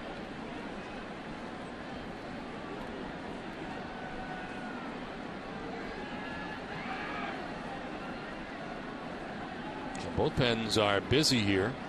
Both starters still in the game at the moment. 1-1 pitch is grounded foul.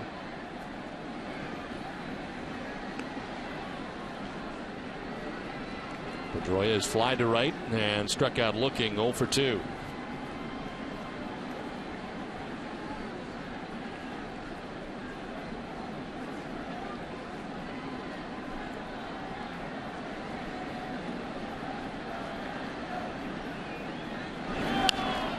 Down the right field line, foul.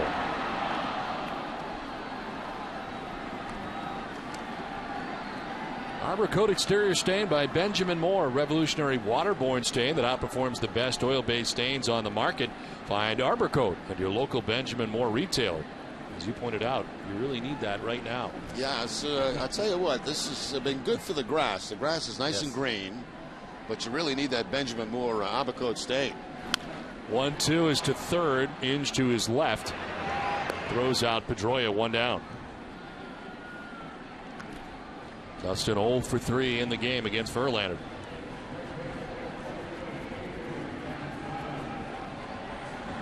One down in the 6th inning. Adrian Gonzalez coming up. Adrian flied out to left in the 1st inning. Struck out swinging in the 3rd.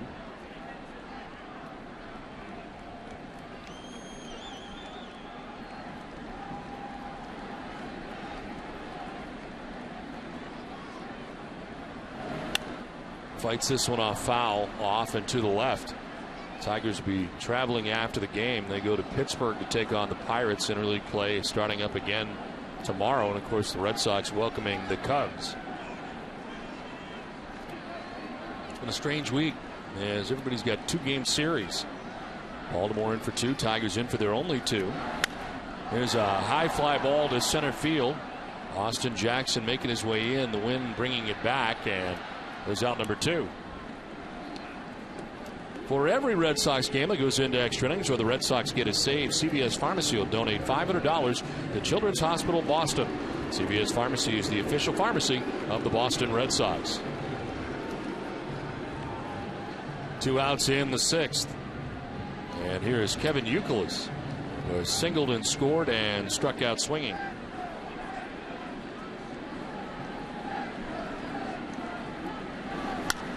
Fly ball hit well to right field. Bosch goes back, has room, and makes the catch shy of the track to end the inning.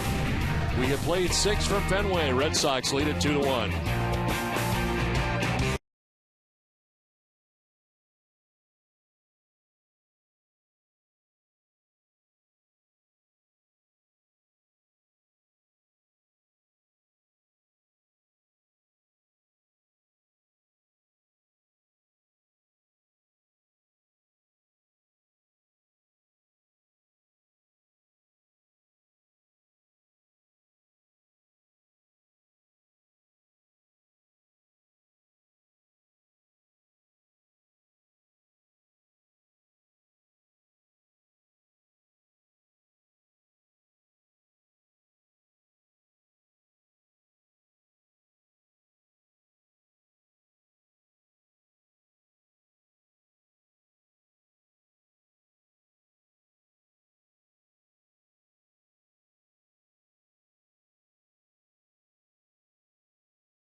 Showrooms of FW Web. Find a showroom near you at frankweb.com.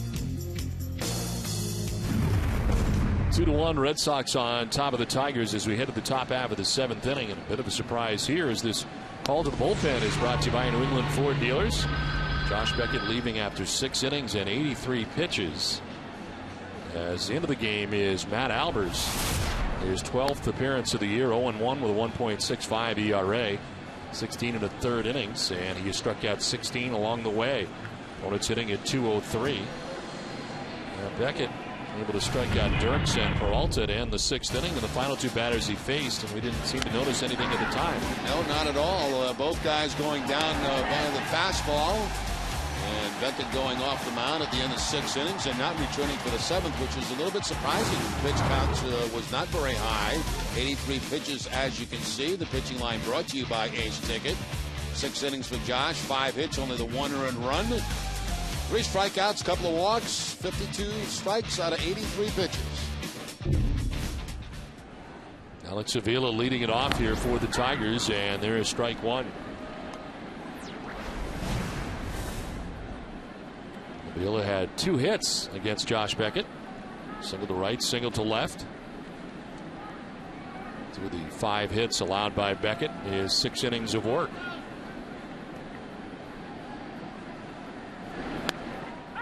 That's in there for strike 2. Albert's done a nice job for the Red Sox in his first year in a Red Sox uniform.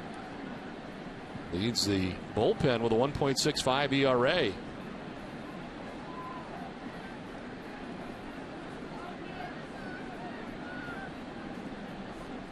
Now that Terry Francona has used in multiple innings. He's gone more than an inning 6 of his last 7 appearances. Now he starts this appearance off with a strikeout of Alex Avila. Goes to a slider to pick up the strikeout. A slider down and in, kind of a blind spot for a left-handed hitter when it's down and off the plate like that. It looks good for a while, then you can't see it. 1 down here in the 7th inning for Brandon Inge. Flight out to left, flight out to right, 0 for 2.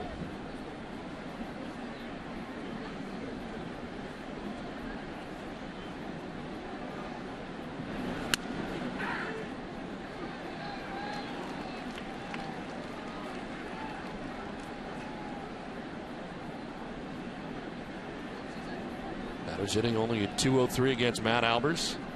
Right-handers at .129.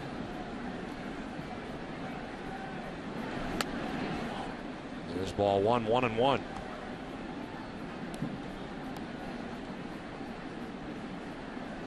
He's gone 2 innings 4 times this year.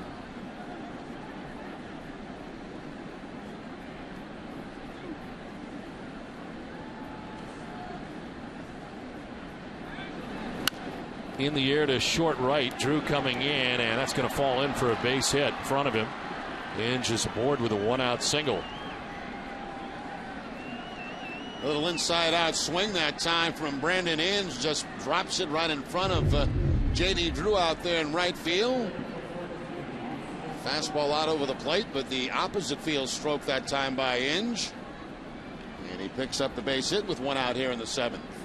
Jerry, thinking about this Beckett thing, the last thing in the world the Red Sox need is an injury to another starting pitcher. You think about it, Lackey's on the DL. You got Dicey on the DL, and you're already going with Wakefield and Aceves. You really don't have much more room to delve down to. Yeah, this was kind of hard to figure, Don. I'm not quite sure. You know, we looked at his pitch count over his last 3 games, and it was not exceptionally high at all. And a fairly low pitch count, actually, at this stage of the game for Josh Beckett. 83 through 6, and he departs.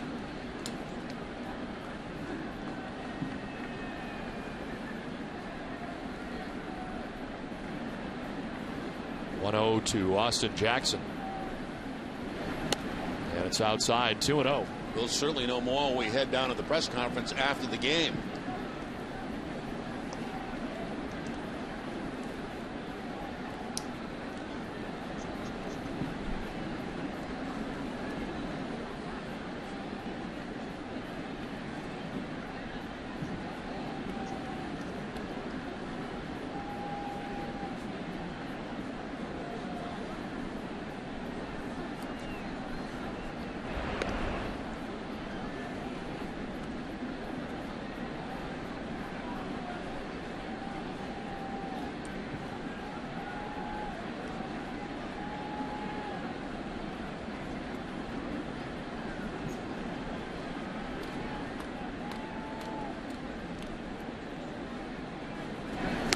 Outside, ball 3, and Albers has fallen behind Austin Jackson 3-0.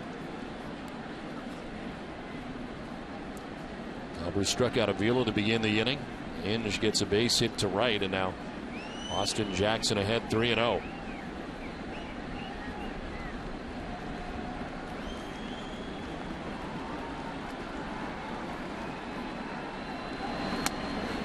Here's strike one, 3-1.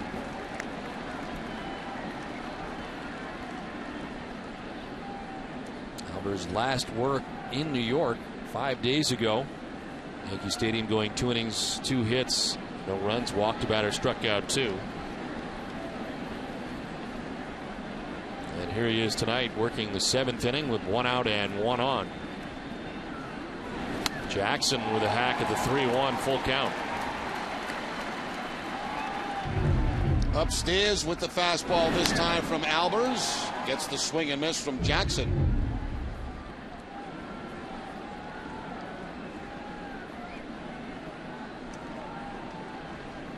Scott Sizemore waiting on deck with 1 out in the 7th.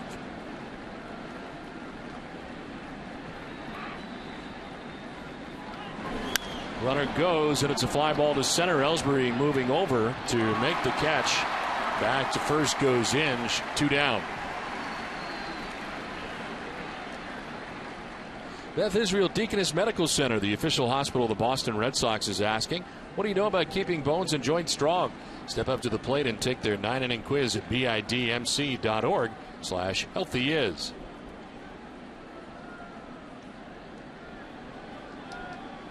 Two down in the 7th inning. Brandon Inge at first base and Scott Sizemore the batter.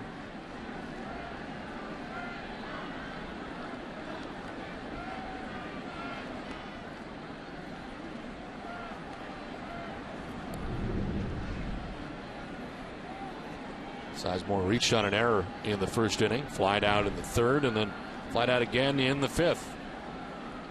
0 for 3 from the number 2 spot in the Tigers order. In there for strike 1.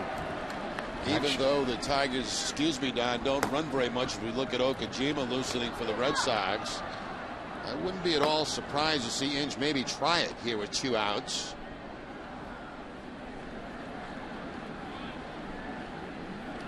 He does not have a steal on the season.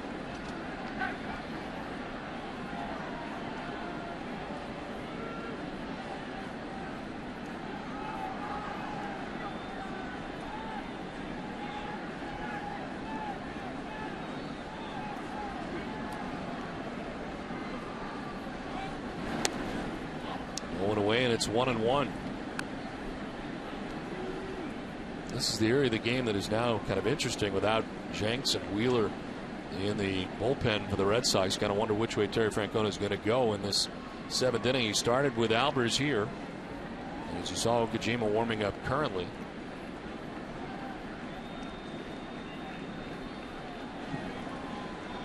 Throw to first and Inge back to the bag. Bobby Jenks on the DL. Scott Atchison out there as well now. Of course, called up from the Paw Sox. Recalled. And Michael Bowden out there as well.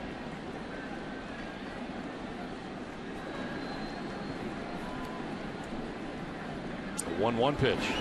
Is sent foul down the right field line. We've seen Rich Hill a couple of occasions in this instance also.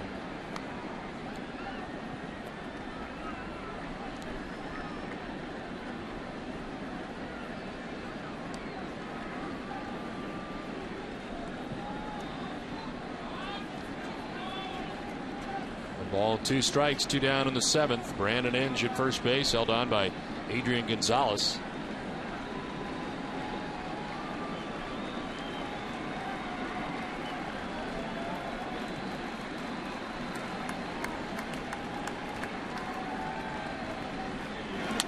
Swing and a miss, strikes out Sizemore. 2nd strikeout for Albers. 7th inning stretch from Fenway. It's 2-1 Red Sox. Let's check in with your Need to Know with Nessa Daily, presented by Sun Life Financial. Here's Jade McCarthy.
at MGM Grand Theater in MGM Grand at Foxwoods. Get your tickets now at foxwoods.com. Long as I remember being been coming down. Last half of the 7th inning back at Fenway Park, 2-1. Red Sox on top. David Ortiz leading it off and fouling it off. First pitch from Justin Verlander at the bottom of the 7th. Verlander has retired the last 7 Red Sox in a row. And works here into the bottom of the 7th inning. Comes pitch number 85 for the Tigers starter. It's away 1-1. 7 strikeouts for him through 6 innings.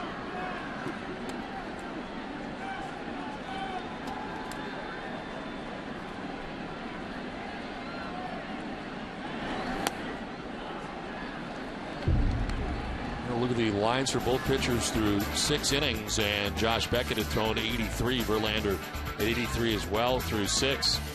The 2 runs allowed by Verlander. The sac fly for Drew and the home run for Drew off Verlander. And here's a drive to deep right for Big Papi. Back goes Bosch at the wall. That ball is gone. Big Papi takes it out of the yard. The Red Sox lead it 3-1. 8th home run of the year for David Ortiz.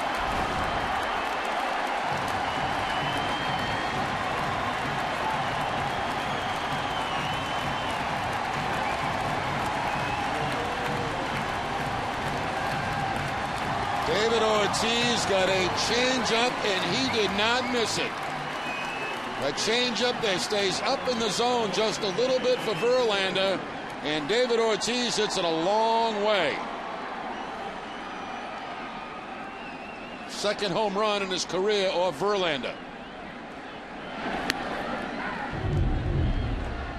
Watch the location of the changeup, stays right out over the middle of the plate. Verlander knew he made a mistake, and Ortiz made him pay for it.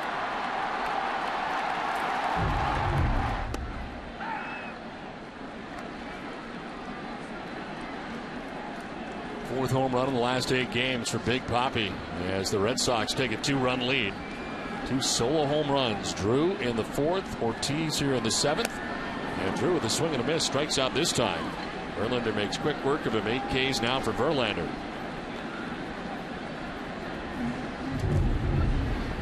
Upstairs and out of the strike zone from Verlander with that fastball, and Drew upset with himself that he chased it.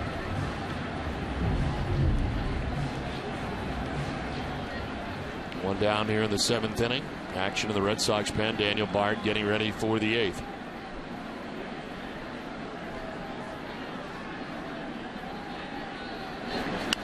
Lowry hops it up foul back and out of play. Another good outing for Albers if he is indeed done, and perhaps Terry Francona has found his 7th inning man for now.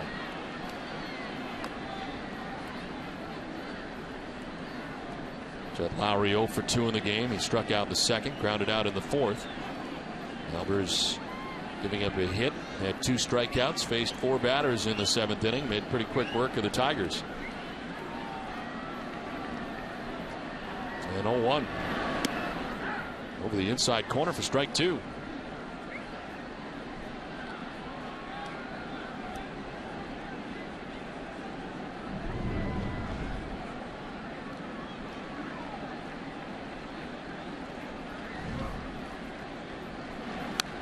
Lowry fighting it off foul, and it hangs at 0-2.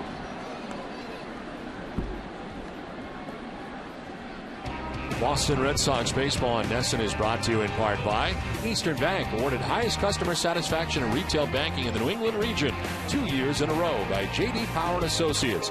Find out more of what we're made of at easternbank.com. 0-2 pitch to Jed Lowry. And a swing and a foul tip held on to by Avila. Strike 3, and it's 9 Ks now for Verlander. Back-to-back strikeouts here in the 7th. Now, we talked about Verlander keeping his velocity throughout a game and sometimes increasing it. This last a fastball at 96 miles an hour by Jed Lowry. 2nd time he has struck him out tonight. Got him on a breaking ball earlier in the game.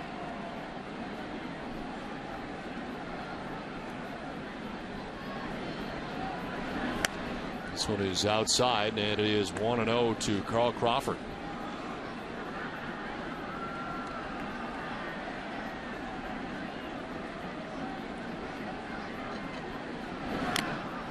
Swing and a foul tip, and it's 1-1.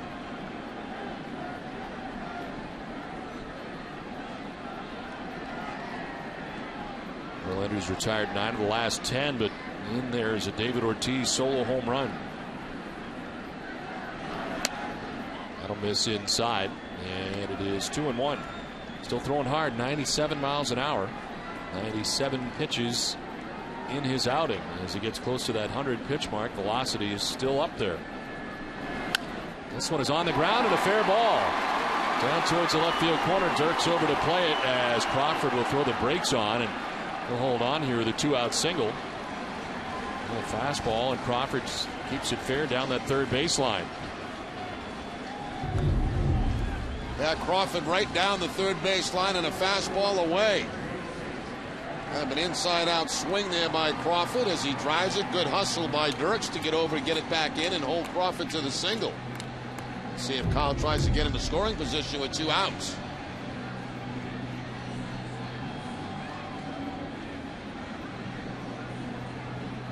So 2 down, Crawford at first. Jason Varitek 1 for 2. He singled in the third, struck out in the fifth. A check on Crawford, and he is barely back. Yeah, it looks like he was a little indecisive whether he was going to dive back or go back feet first. It almost got tagged out, got the hand on the bag just barely.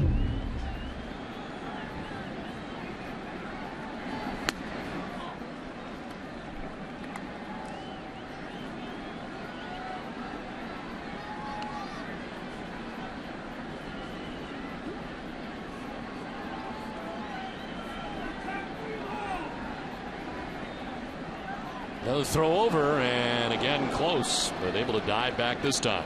Yeah, pretty quick move there by Verlander.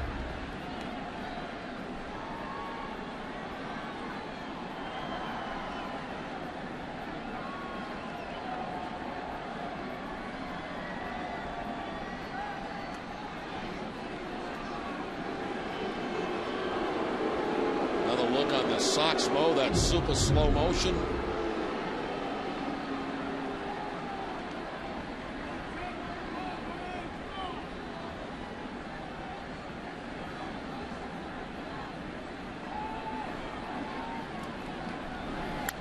Tech fouls it off, 1-1. The radio home for the Boston Red Sox is also the home for Boston's #1 morning show, Dennis and Callahan. Tune in tomorrow morning at 6 to hear the best sports talk in America with John Dennis and Jerry Callahan. It's weekday mornings at 6 on the WEEI Sports Radio Network, and of course right here on NESN. Verlander at an even 100 pitches with 2 outs here in the 7th inning. Carl Crawford with his lead at first. And a count of 1-1 to Jason Varitek.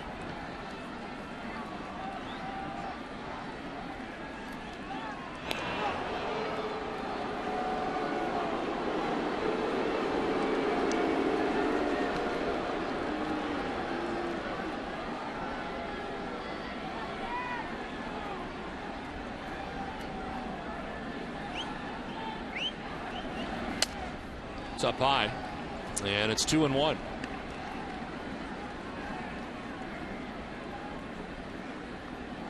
These accounts right here that Crawford has been going on. We'll see if he goes on this 2-1 count.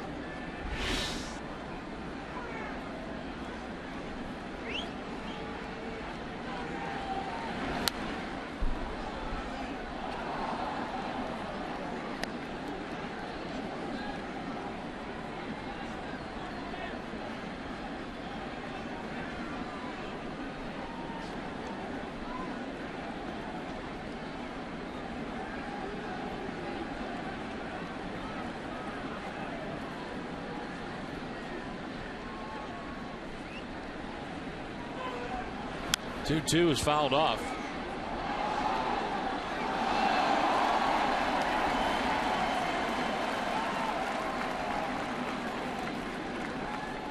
Varitek's base hit was to right field back in the 3rd inning. Verlander has surrendered 6 hits in the game. He works with 2 outs, 1 on in the 7th. Full count.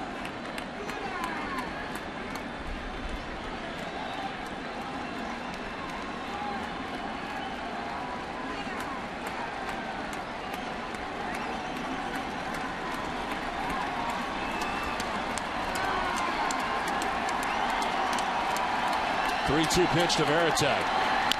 Taps it back to Verlander. Snares it and fires to first for the out. That ends the inning. Big Papi, with his 8th home run of the year, gives the Red Sox a 3-1 lead.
To put the Sox on top 2-1. The pitching matchup tonight was very good as Verlander so far has gone 7 innings. He gives up 3 runs. While Josh Beckett on the other side leaves after 6 innings, giving up 1 run, 5 hits, and had 3 strikeouts in his outing. Josh Beckett ends up throwing 83 pitches in 6 innings before he departs. As we head on to the 8th inning back at Fenway Park. The pitcher for the Red Sox is Daniel Bard, the 3rd pitcher of the night. As he works the 8th inning and makes his 22nd appearance, 1-3 with a 2.86 ERA. 21 strikeouts in 22 innings. Brennan Bosch leading it off and taking ball 1 inside.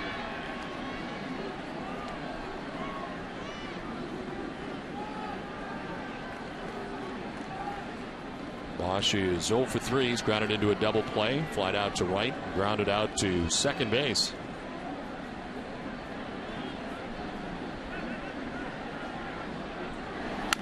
In the air to right, down towards the pole, and around it, it is a home run. Brennan Bosch, who had been 0 for his last 15, hits his 3rd home run of the year and welcomes Bard into this game. Makes it a 1-run game. Well, just as David Ortiz hit a changeup for a home run, so does Brennan Bosch.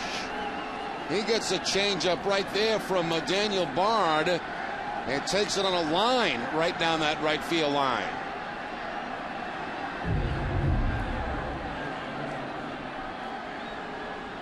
Second home run allowed by Bard on the season. And it's a 1-run game now as Miguel Cabrera stands in. Takes a pitch up high, ball 1. Cabrera walked and scored back in the second inning. He's flied out to center fielder Jacoby Ellsbury twice since.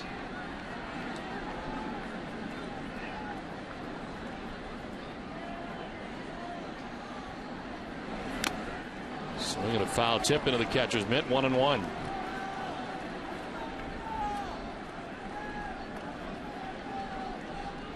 Got that blazing fastball. You hate to get beat on your secondary pitches, as Bard did there on the home run that brings the Tigers closer. This is in the air to deep left field.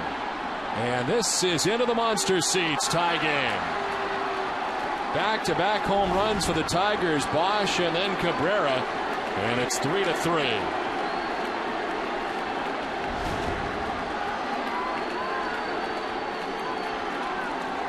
Now, Don, you mentioned the blazing fastball, home runs this inning, and a changeup, and now the slider from Daniel Bard. Slider stays inside, and Cabrera all over it.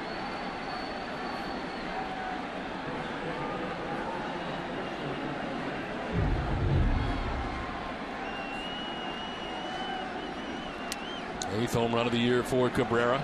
Back-to-back home runs, and Victor Martinez standing in, so Beckett not part of the decision. Martinez with a single. He's lined out and walked. He's been on twice, and he takes a pretty healthy hack himself. Back to the fastball for Bard at 98. Second time in Bard's career that he's given up 2 home runs in 1 outing.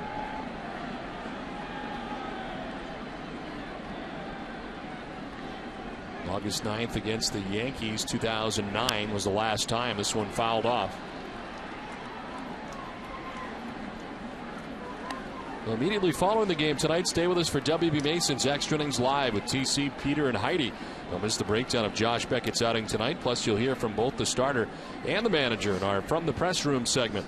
It's all coming up right after the game on WB Mason Extra Innings Live. Home runs for Bosch and for Cabrera have tied this game 3-3 in the 8th. Now an 0-2 pitch to Victor Martinez.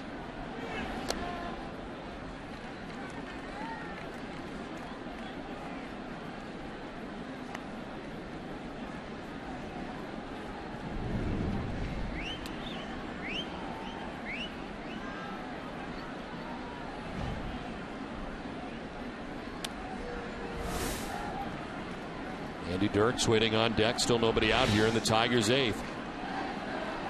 And nobody warming in the bullpen behind Bard. 1-2. 2-2.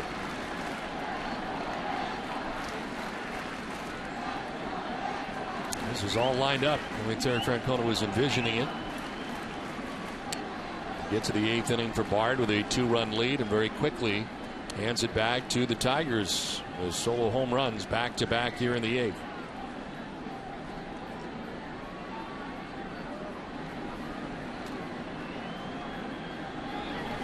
Martinez hits it on a line to center, but Ellsbury is right there to make the catch. Dunkin' Donuts and its local franchises are committed to the communities where they live and work. Throughout the Red Sox season, Dunkin' Donuts is honoring different organizations who are also working to help make our neighborhoods better places. Today we honor the Quincy Police Department as a Dunkin' Donuts community champion. And there are some of them tonight enjoying the game.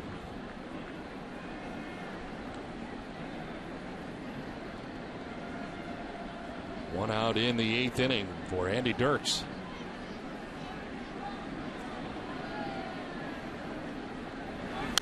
This one fouled off to the left, out of play.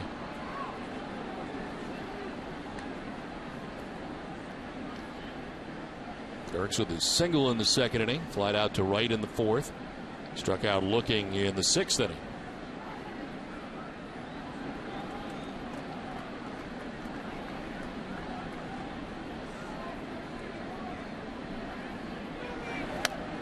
The Yankees are beating up on the Orioles tonight. It is 10-0 New York on top of the Orioles in the 5th inning at Camden Yards.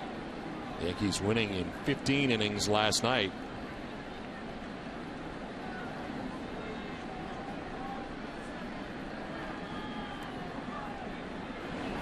Dirks chops one softly right side.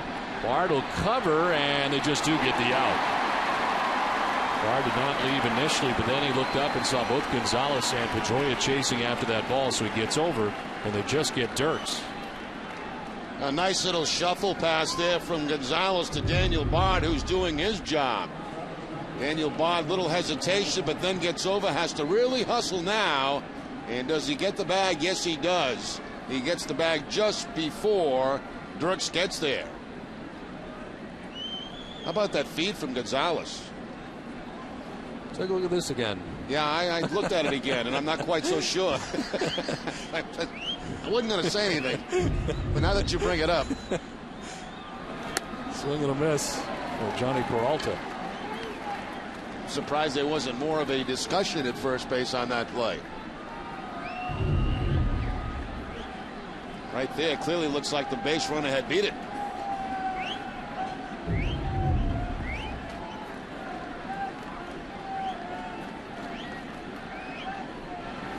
This one fouled off to the right, and it's 0-2.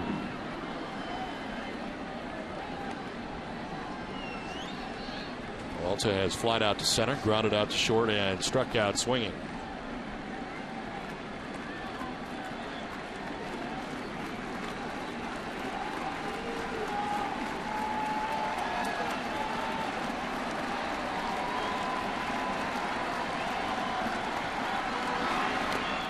In the dirt, and it's ball 1-1-2. Time now for a look at the road ahead, brought to you by Sedco Insurance. Tomorrow night, John Lester gets the ball for the historic 3-game series between the Red Sox and the Cubs. Lester has been dominant his last 6 starts, earning 5 wins and a 3.07 ERA over this stretch. Like many of his teammates, he'll face the Cubs for the first time in their career. Our live coverage starts tomorrow night at 5:30 live from Yawkey Way, right here on Nesson. 1-2 pitch. Swing and a foul tip for strike 3. Held on to by Veritek, but Bosch and Cabrera both go deep back-to-back. Game tied 3-3.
East teams, plus a preview of the long-awaited rival of the Chicago Cubs at Fenway Park, their first since 1918, their series with the Sox over the weekend.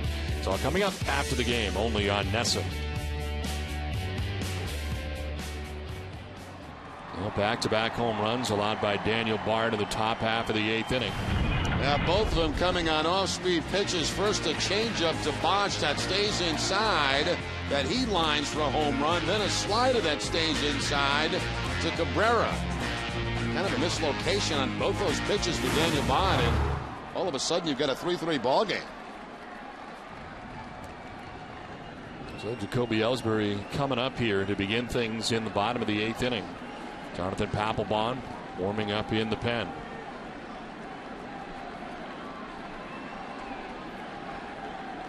Ellsbury 0 for 3 from the top spot in the Red Sox order as Verlander returns to the hill.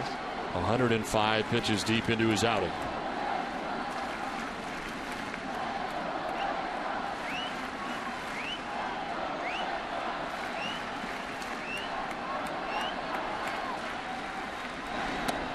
There's ball 1.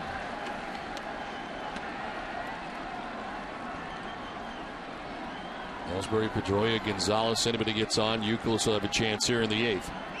The Red Sox try to pull ahead here in the bottom of the 8th inning.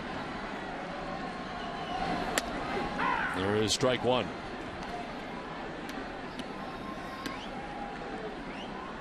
.107 as he starts this 8th inning.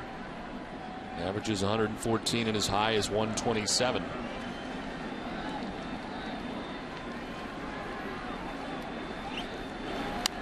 Fouled off 1-2. And still has great velocity here in the 8th inning. 96 with the last fastball. The 127 he threw was in a 6-inning effort and a no decision against the Yankees back on May 2nd. His no-hitter at Toronto was only 108 pitches. And last time out 105 against Kansas City in his 8-inning effort. 1-2 is inside, 2-2.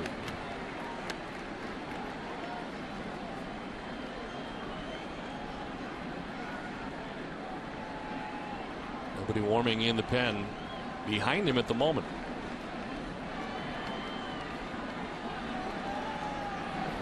Ellsbury hits a soft tapper. Verlander out to get it. His throw is going to be in time.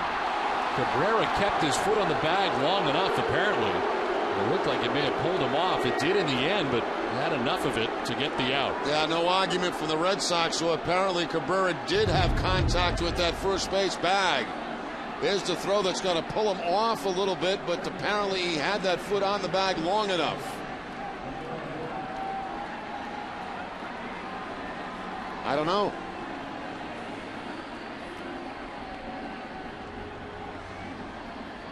The snow cone in the glove. It was barely in the glove. But no argument, as you said, from the Red Sox. One out here in the 8th. Dustin Pedroia, the batter, pops it up. From third comes Inge into foul ground. And it'll be Inge who makes the catch, even though he has contact with the catcher, Alex Avila. Inge holds on, 2 down.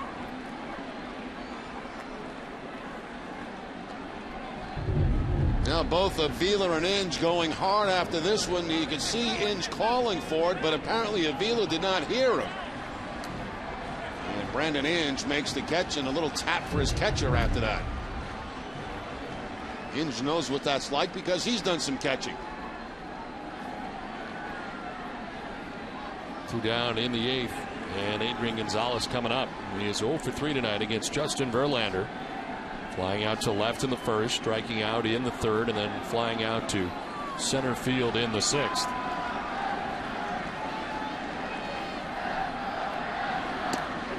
There's strike 1.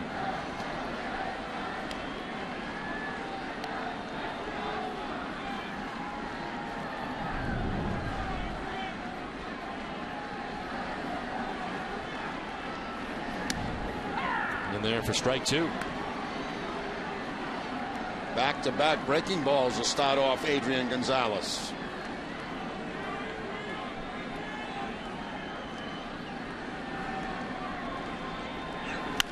Ground ball right side, and to the back end goes Sizemore. Throws out Gonzalez. It's a 9-pitch 1-2-3-8. We head to the 9th, tied 3-3.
BlackBerry. Get live audio, pitch-by-pitch tracking, video highlights, and more. Text at bat to 31826 or visit redsox.com for details. Justin Verlander, 114 pitches through 8 innings as he reaches his average. And the game tied 3-3 as the Tigers come to bat here in the 9th against the Red Sox closer, Jonathan Papelbon. 18th appearance, 1-0 with a 2.55 ERA. 8 out of 9 in save opportunities. Got his 8th save of the year here last night. 2 walks to 23 Ks. It's Avila, Inge, and Jackson that he will face here in the top of the 9th inning in this tie game.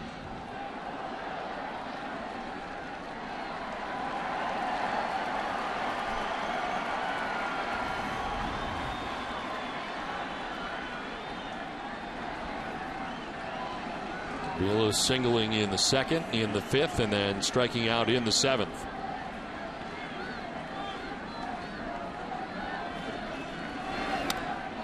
A swing and a miss for strike 1.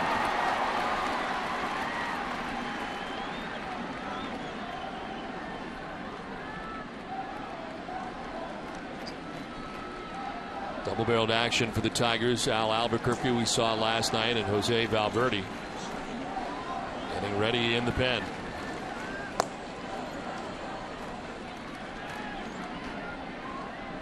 Valverde's got 10 saves.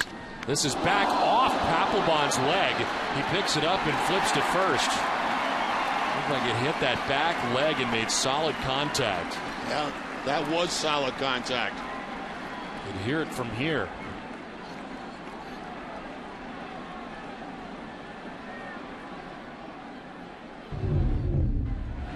Split-fingered fastball from Papelbon, shot right back up the middle. And tough to tell exactly where he got it. Looks like off the left knee, the inside of the left knee.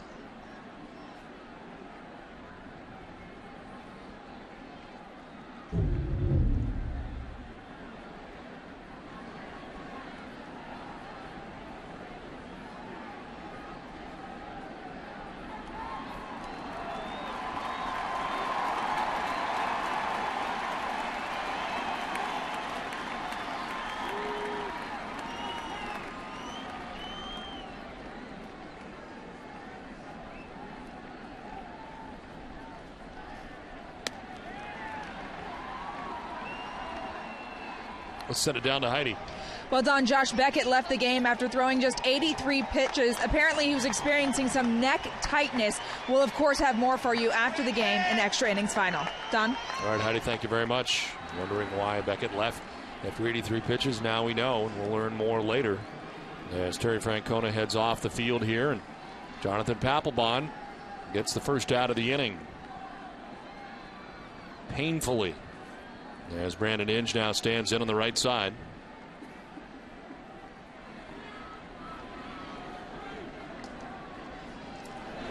And Inge fouls the first pitch off.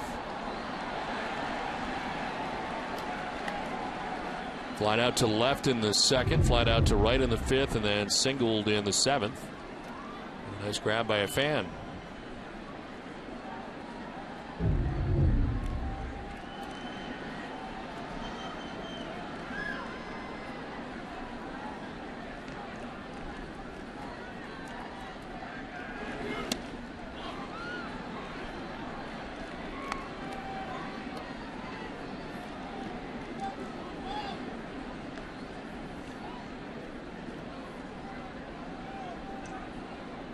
Second intermission from Tampa Bay. No one scored in the 2nd period. Bruins on top 1-0.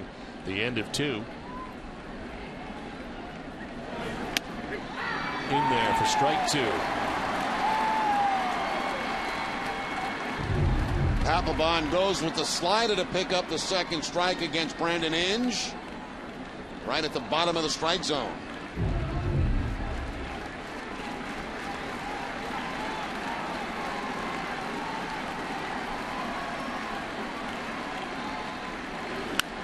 Lined into left field, a base hit for Brandon Inge. His 2nd hit from the number 9 spot in the Tigers order. And he'd been struggling, but 2 for 4 in the ball game tonight. After the slide of the fastball inside part of the plate, and Brandon Inge cleans it out with a line drive to left field.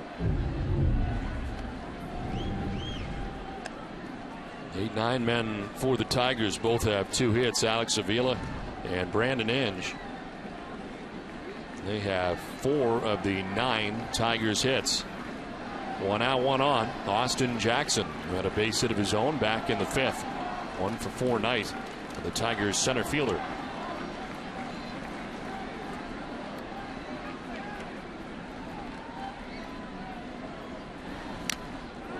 Selena foul, and it's 0-1 into the mid.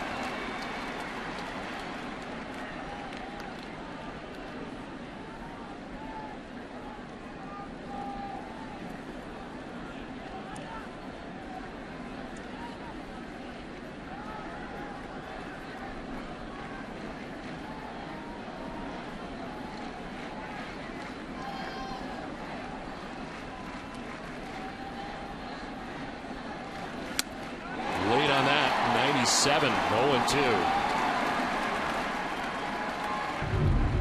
There's no contest here as Papelbon rears back with that fastball just above the belt.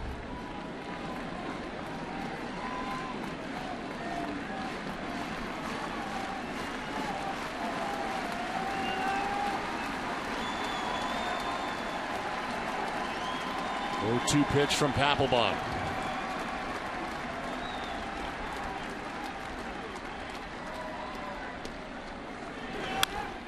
Softly lined into right center field, a base hit. Ellsbury moves over to cut it off. And Brandon Inge takes second on the single by Jackson, who hangs in there. It's an 0-2 pitch, and he gets a base hit. Yeah, the Red Sox, Papelbon, Veritek got the pitch they wanted. They wanted a fastball away. They did get it away. And Jackson's, well, actually it was middle plate.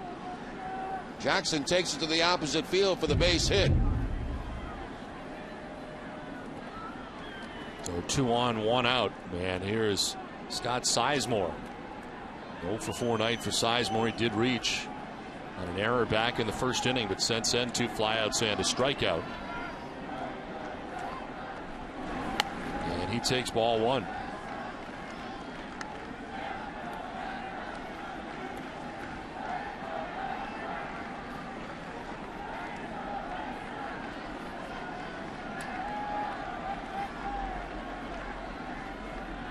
Leonard looking on at 114 pitches, hoping his team can jump ahead here.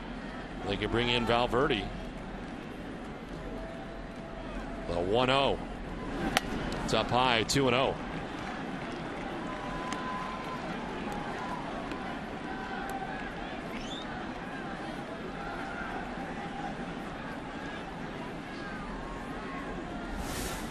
On deck, Brennan Bosch started the back-to-back home runs in the 8th inning for the Tigers.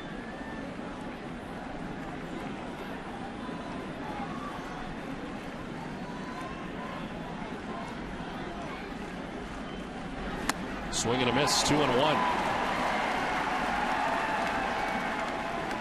Don't forget, coming up immediately after the game, stay with us for WB Mason Extra Innings Live. It's all the post-game coverage you'll need right here on NESN. Inge at second, Jackson at first base, 1 out in the 9th.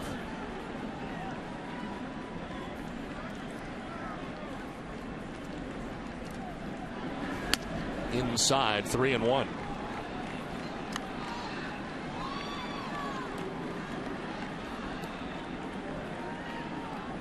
Red Sox had a 3-1 lead going into the 8th.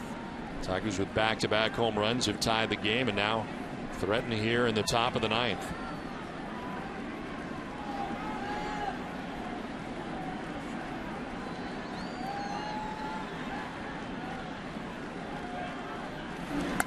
Ball 4 and the bases are loaded with 1 out.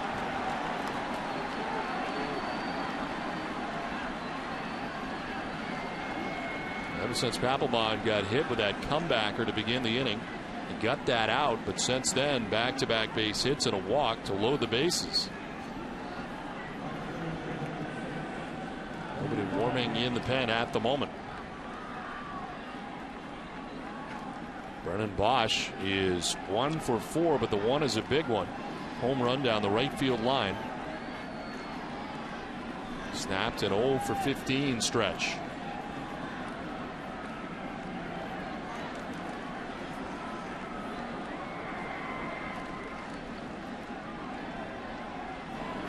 Swing and a miss for strike one. 96 on the fastball from Papelbon. And the pitch that Bosch hit for a home run back in the 8th inning was a changeup. That time the fastball from Papelbon up and away.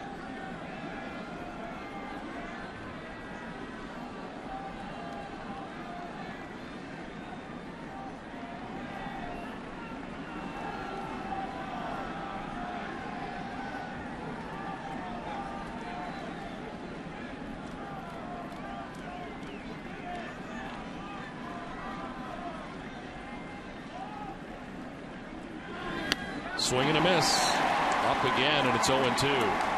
Back in the 8th inning, the home run on a changeup. It was 91 miles an hour, but still, that's better than most people's fastballs. But still, that's the changeup from Daniel Bard, and Bosch hits that home run down the right field line.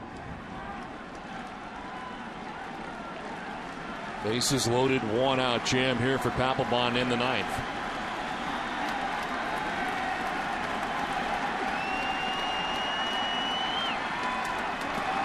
Bosch strikes out. They just kept going higher and higher. They climb the ladder on him and strike him out.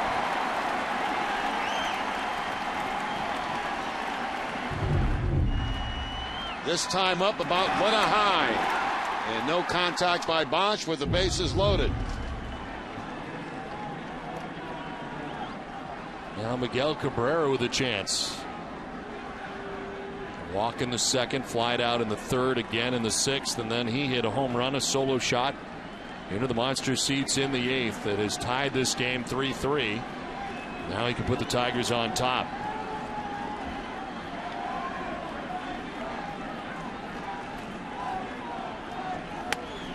Ball 1 up and away.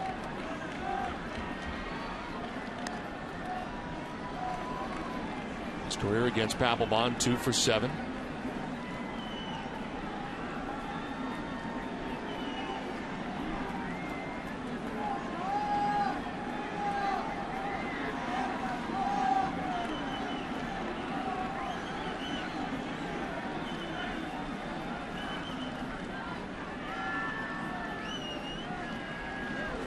Cabrera lifts it foul. That'll get into the seats.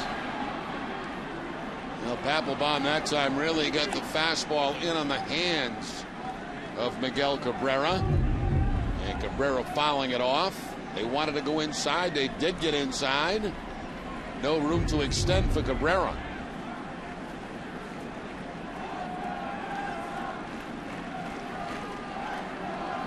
For 1 this season, this category, but generally very good. Inge at 3rd, Jackson at 2nd, Sizemore at 1st, 2 down in the 9th.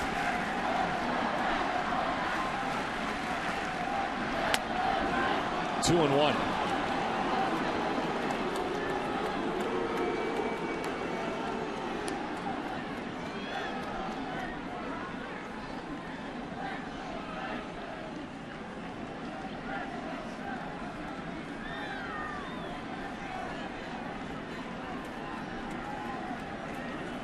Albuquerque and Valverde.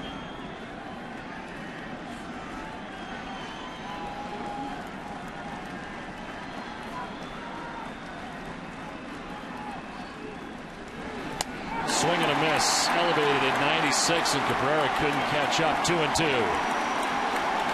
Now he's come inside on him. This time he goes away against Cabrera with the hard stuff.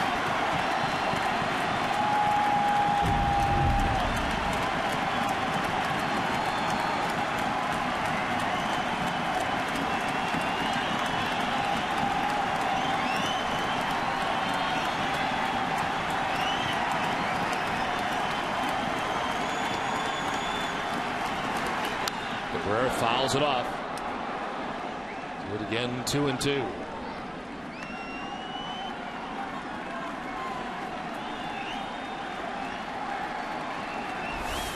Victor Martinez waits on deck as the Tigers threaten here in the 9th. Bases loaded with 2 outs in the ninth.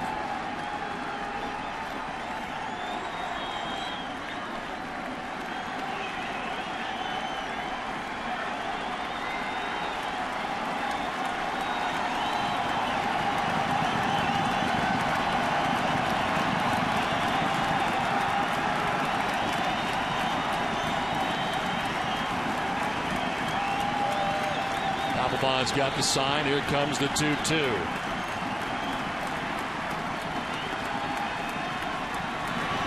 Cabrera strikes out. Veritek holds on to it. And out of the jam is Papelbon in the ninth. Game tied 3-3 as we head to the bottom of the ninth.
Brought to you by Southwest Airlines, Dunkin' Donuts, and by your New England Subaru dealers. And Jonathan Papelbon getting out of a bases-loaded one-out situation as he gets back-to-back strikeouts. Bosch and then Cabrera. Tips that fastball away from Cabrera. Cabrera can't believe he didn't make contact, and Papelbon gets out of the bases-loaded jam. Gives the Red Sox a chance to win it in the bottom of the ninth.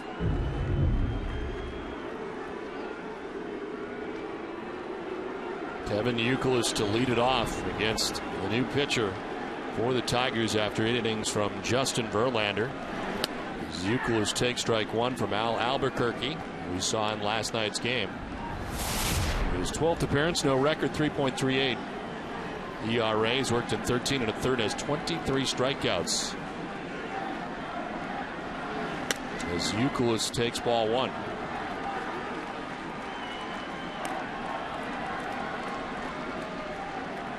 Youkilis singled in the second, struck out in the fourth, flied out in the sixth.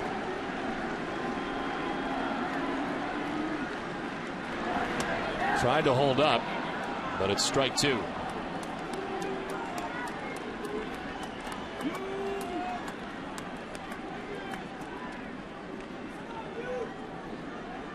Albuquerque signed by the Tigers as a free agent in November. His 1-2 pitch. Bouncing in 2-2. So Justin Verlander tonight, 8 innings, 6 hits. Gave up 3 runs, didn't walk anybody, and struck out 9. Casper Wells has taken over in right field for Bosch.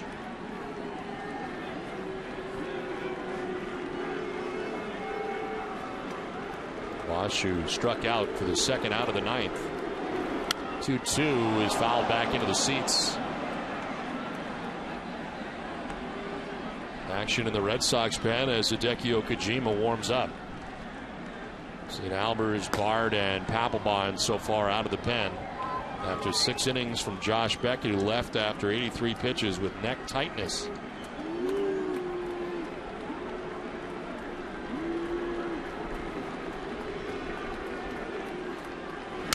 Broken bat pop-up from first comes Cabrera, and he won't get there. Into the slide, can't catch it as Youkilis fractured the bat. Ball just not hit high enough for Cabrera to cover that ground and make the catch. So Youkilis will get another opportunity, but this time with a new bat.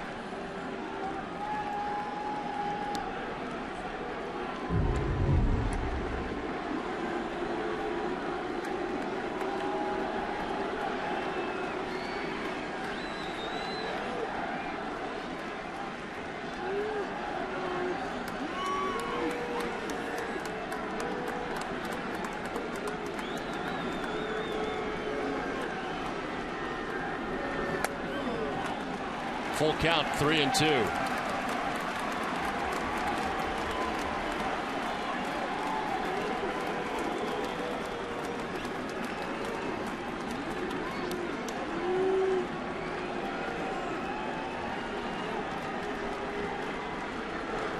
Look out, ball 4. Lead runner on for the Red Sox in the bottom of the ninth. First walk allowed by Tigers pitching. Time now for the Coors Light Freeze Cam, and it's David Ortiz last at bat, a home run and a changeup from Justin Verlander. Coors Light Freeze Cam brought to you by Frost Brewed Coors Light, the world's most refreshing beer.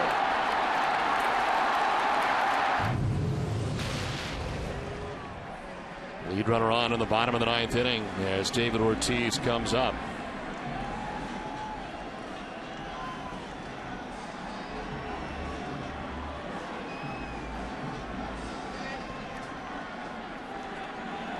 Jose Iglesias checks in and runs here for Kevin Youkilis at first base. After Youkilis worked the walk to begin the ninth. Ortiz very tardy on the cut.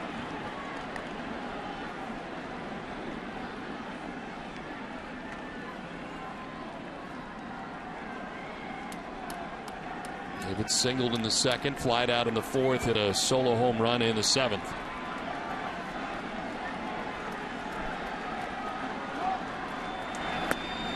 Takes ball 1. A reminder to stay with us for Granite City Electric Red Sox final. Complete post-game coverage coming up after the game from our Nesson studios.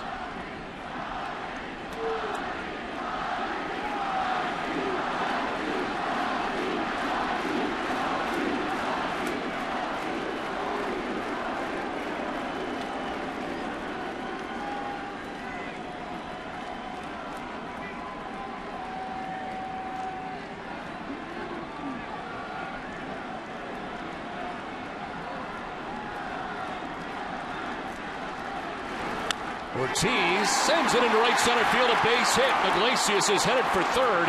Casper Wells gets it back in, but it's first and third with nobody out. Third hit of the night for Big Papi. All 3 of its hits tonight coming on off-speed pitches. A curveball back in the second inning, a changeup for the home run in the seventh, and now the slider from Albuquerque here in the ninth.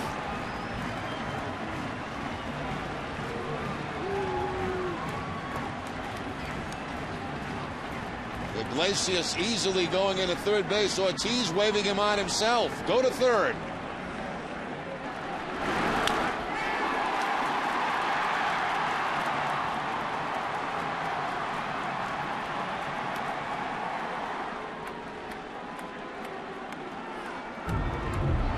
They will put on J.D. Drew to load the bases.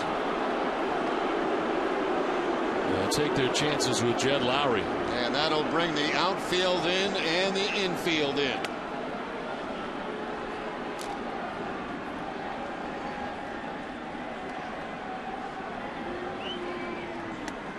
The Tigers had a chance to go ahead in the top of the 9th inning, bases loaded and 1 out.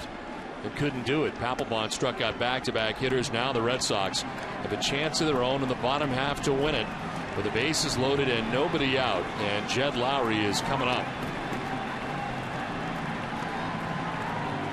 Headed out is Alex Avila, the catcher, to talk to Al Albuquerque.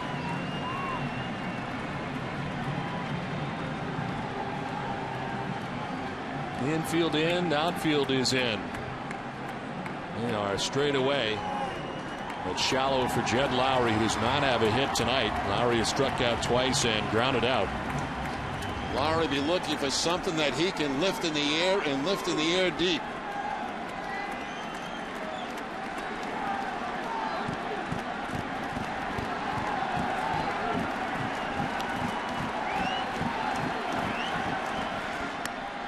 Take strike 1 over the inside corner.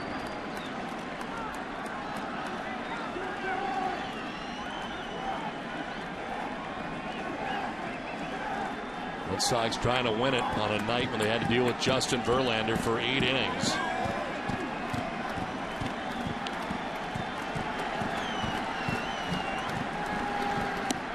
Lowry takes strike 2.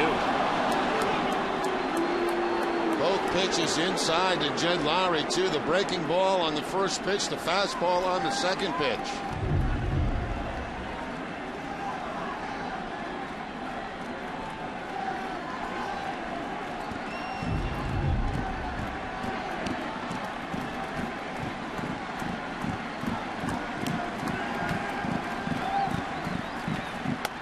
There's ball 1, 1-2.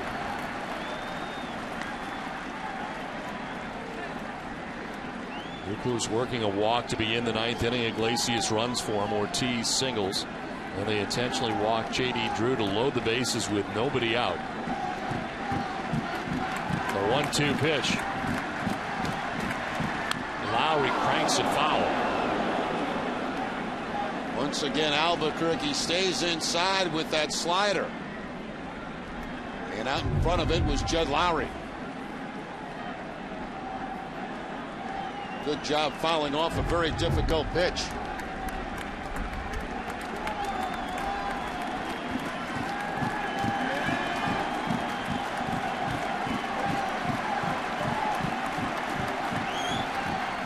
Lowry fouls off another. Do it again, 1-2.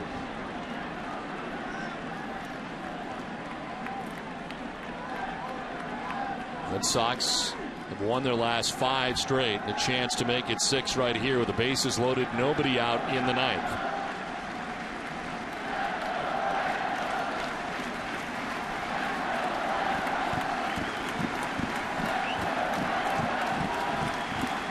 Carl Crawford waits on deck.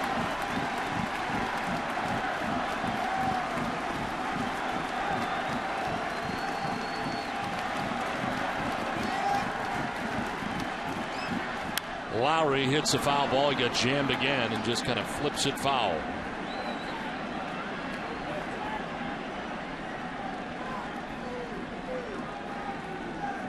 Seventh pitch of the at bat is coming up.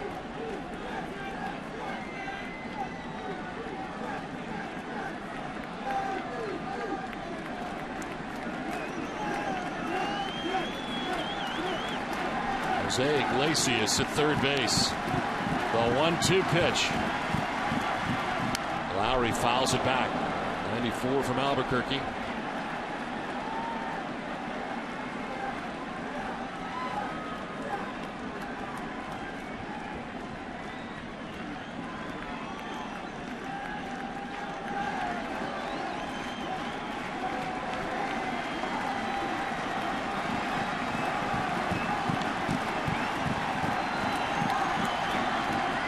Down and in, 2-2.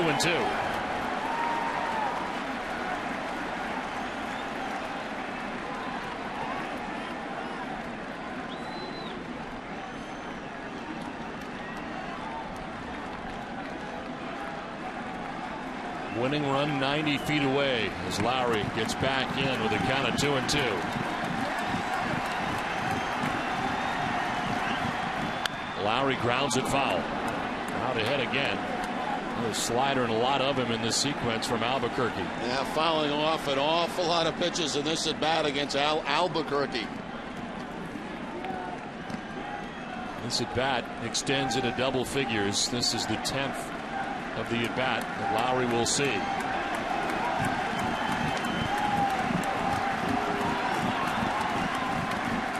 Lowry hits a little pop-up loop to shallow left. Falling fast and in for a hit. Coming to the plate is Iglesias. The throw is going to be in time as they force him out at the plate. No tag needed. All you had to do was tag the plate and they get it done on a little looper that ended up in short left.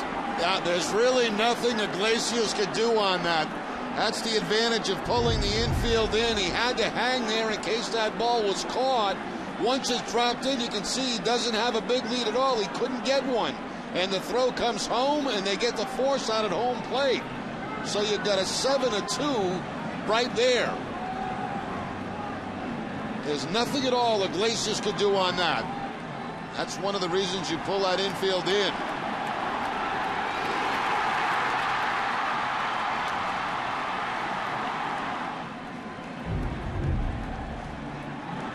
So the force out at the plate, and now Darnell McDonald is running at third base for David Ortiz, representing the winning run.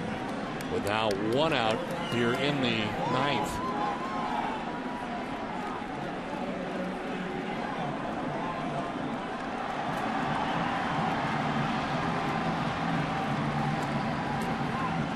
A chance for Carl Crawford to win it.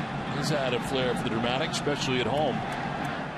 As he stands in, he grounded out in the second, struck out in the fifth, singled in the seventh.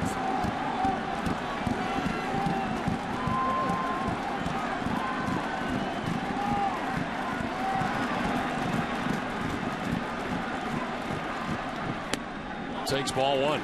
They get the exact same situation. Outfield in, infield in.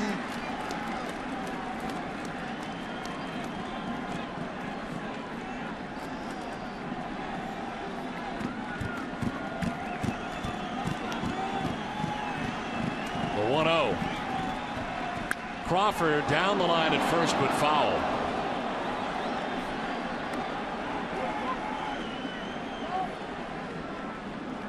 Crawford, a .387 hitter in his career with the bases loaded.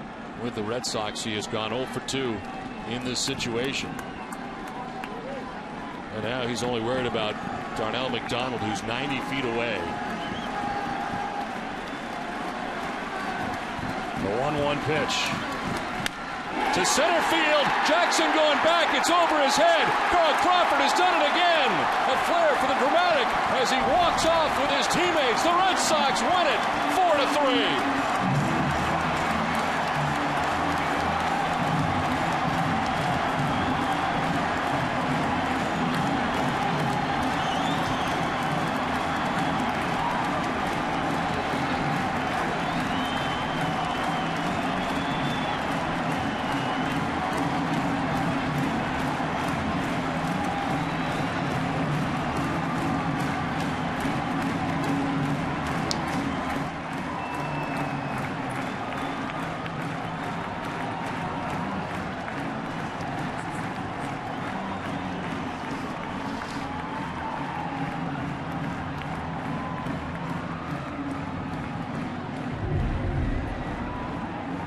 Trying to get something and get in the air and deep enough, and with the uppercut swing from Carl Crawford, gets the fastball down and way over the head of the center fielder who was playing in.